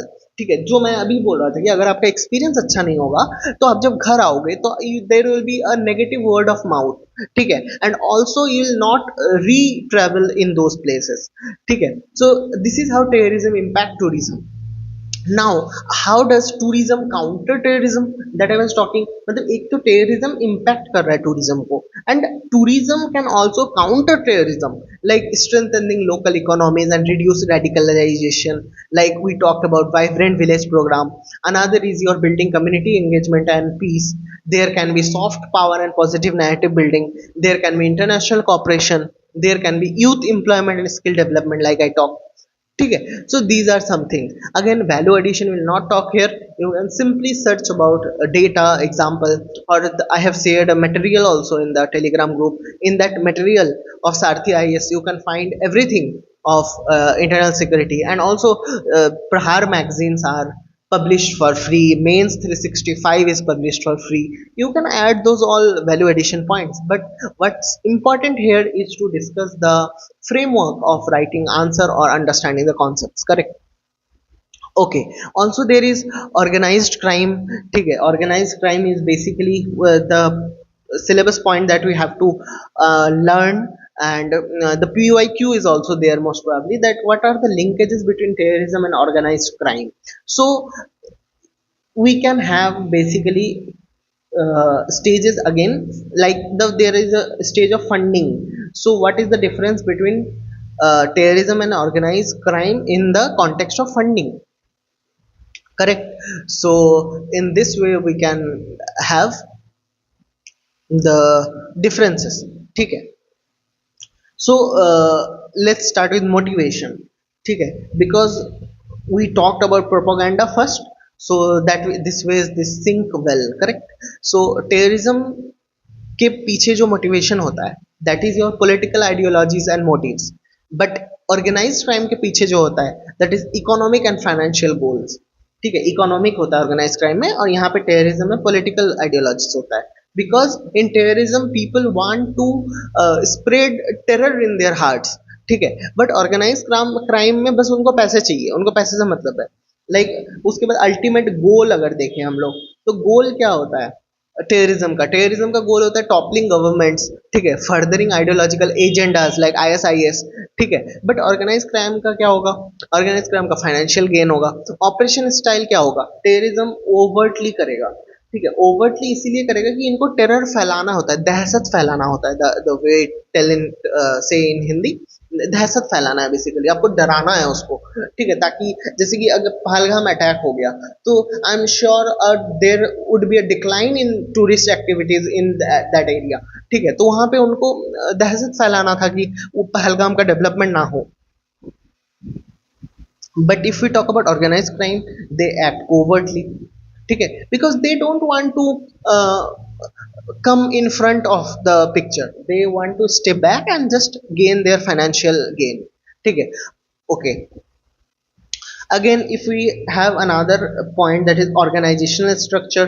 Organizational structure is basically in your terrorism there will be often a tight hierarchical structure, ठीक है, but in organized crime there may consist loosely affiliated organization, so 4 to 5 points are good enough, ठीक है, okay। Again, there are some initiatives to counter organized crime, like we can again break them into frameworks, ठीक है, जैसे कुछ legal initiative होगा, कुछ institutional initiative होगा, कुछ टेक्नोलॉजिकल इनिशिएटिव होगा। इंस्टीट्यूशनल में CBI है, ठीक है, फाइनेंशियल इंटेलिजेंस यूनिट्स है, ठीक है, टेक्नोलॉजी में अगर हम देखें तो crime and criminal tracking network है, नेट ग्रीड है, एंड लीगल में अगर हम देखें तो PMLA है, ठीक है। So these kind of initiatives अगर हम हर एक टाइप के, मतलब लेट्स से कि आपने लीगल में ही 4 एक्ट दे दिया, ठीक है, एंड इधर कुछ नहीं दिया, दैट डजंट लुक गुड, ठीक है। तो अगर हम लीगल के 2 पॉइंट दे दे, इंस्टीट्यूशन के 2 पॉइंट दे दे, एंड टेक्नोलॉजिकल के 2 पॉइंट दे दे, then in this way we will have 6 different points to 6 different initiative to counter organized crime, and that too on different dimension, multi-dimensional, correct? So that's our basically idea. Also, there are some Interpol and Bharatpol topic that I can see in my notes. These are basically international police, and this is basically established by member countries as point of access for Interpol affairs. And I think this year in prelims silver notice also came in prelims question. This but the thing about mains preparation is you prepare so dimensionally, so holistically, that it eventually ends up helping you in prelims also. Correct. So in silver notice of Interpol, it is basically launched by Interpol obviously, and India is also a part of it, and this is used to request information about assets connected to criminal activities. So this is Interpol. And again, there is Bharatpol, that is your developed by CBI, Central Bureau of Investigation, and this is for real-time information sharing among Indian law enforcement agencies. Correct. So this is the thing. Okay, Interpol हो गया है, भारतपोल हो गया. Next, there are also different notices, Interpol notices that can be asked in prelims. I have here in my notes, like red notice, orange notice, blue notice. Blue notice is about a person's identity or location. Green notice is there for like when I saw the question in prelims, it I really was thinking that how important mains preparation is. ठीक है. Okay, next is your next topic that we have today is communication networks. ठीक है. Now communication networks तभी हम framework बनाएंगे. Again my same philosophy that it's not important to discuss the fodder points here. Fodder points you can collect individually, personally, your unique own fodder points. I am here to discuss the framework with you, and the communication network framework is basically user, device, network, and again device, and service provider, and that person's hardware, and again user. So this is the complete framework for your communication network. And now whenever we are asked about a question on communication networks, let's say we are not prepared that question, then we can simply find out from these frameworks and write a good answer on that question. Correct. Okay, now if we are asked about role of communication networks, so role of communication networks में again हम use करेंगे PESTLE approach. Like economy में हम लिखेंगे UPI, ठीक है. Education में हम लिखेंगे ई लर्निंग, ठीक है. उसके बाद गवर्नेंस में हम लिखेंगे उमंग एंड को आरोग्य सेतु और CoWIN whatever you call it. फिर हेल्थ में हम लिख सकते हैं टेली मेडिसिन, टेलीमानस लिखेंगे actually, TeleMANAS is a better point. Then power is there, so smart grids are there. ठीक है. So these are some roles of your communication networks. ठीक है. Now there are some vulnerabilities, my bad, sorry, vulnerabilities also. There is a budget vulnerability, like limited budget for cyber security infrastructure. There the equipments we use are imported, so there is a dependency on foreign technology, creates supply chain risks. There is also a complex governance, like multiple agencies overlapping jurisdiction. And as we have talked in our first video, that if there are multiple agencies, then there will be an accountability factor. ठीक है. So this there is that is another point. And again there are evolving threats, like rapidly changing cyber threat landscape. Correct. So this was broadly about communication network. And next and the last topic probably for the day is your cyber security.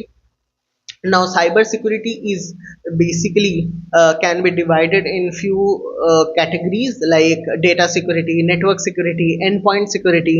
ठीक है. So these are some elements of cyber security. ठीक है. We can write on this.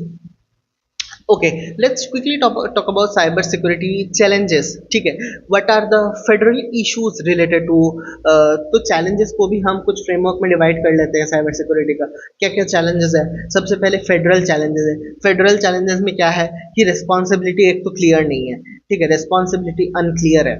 फिर next हम क्या लिख सकते हैं कि नॉट इन 7th शेड्यूल, क्योंकि उस टाइम 7th शेड्यूल जब बना था तब cyber security was not a thing. And then if we write administrative issue, there we can write procedural inadequacy. ठीक है. Then we can write cyber labs. ठीक है. Next is your technological is faceless, ठीक है। Cyber crime faceless होता है, mostly borderless होता है, जरूरी नहीं है कि इंडिया से ही करे, कोई कोई यूएसए में बैठ के ये चीज कर सकता है। उसके बाद लो कॉस्ट हाई रिटर्न है टेक्नोलॉजी, मतलब एक लैपटॉप ले लो आप एंड आप एक पूरा साइट क्रैश कर सकते हो जिससे करोड़ों डेटा लीक हो सकता है। ठीक है, so this is basically some challenges of cybersecurity frameworks, and there are also in some specific India's vulnerabilities, like third most targeted phishing attacks are done on India. Wave threats are there, like 22% Indian users are fell prey to the web threats.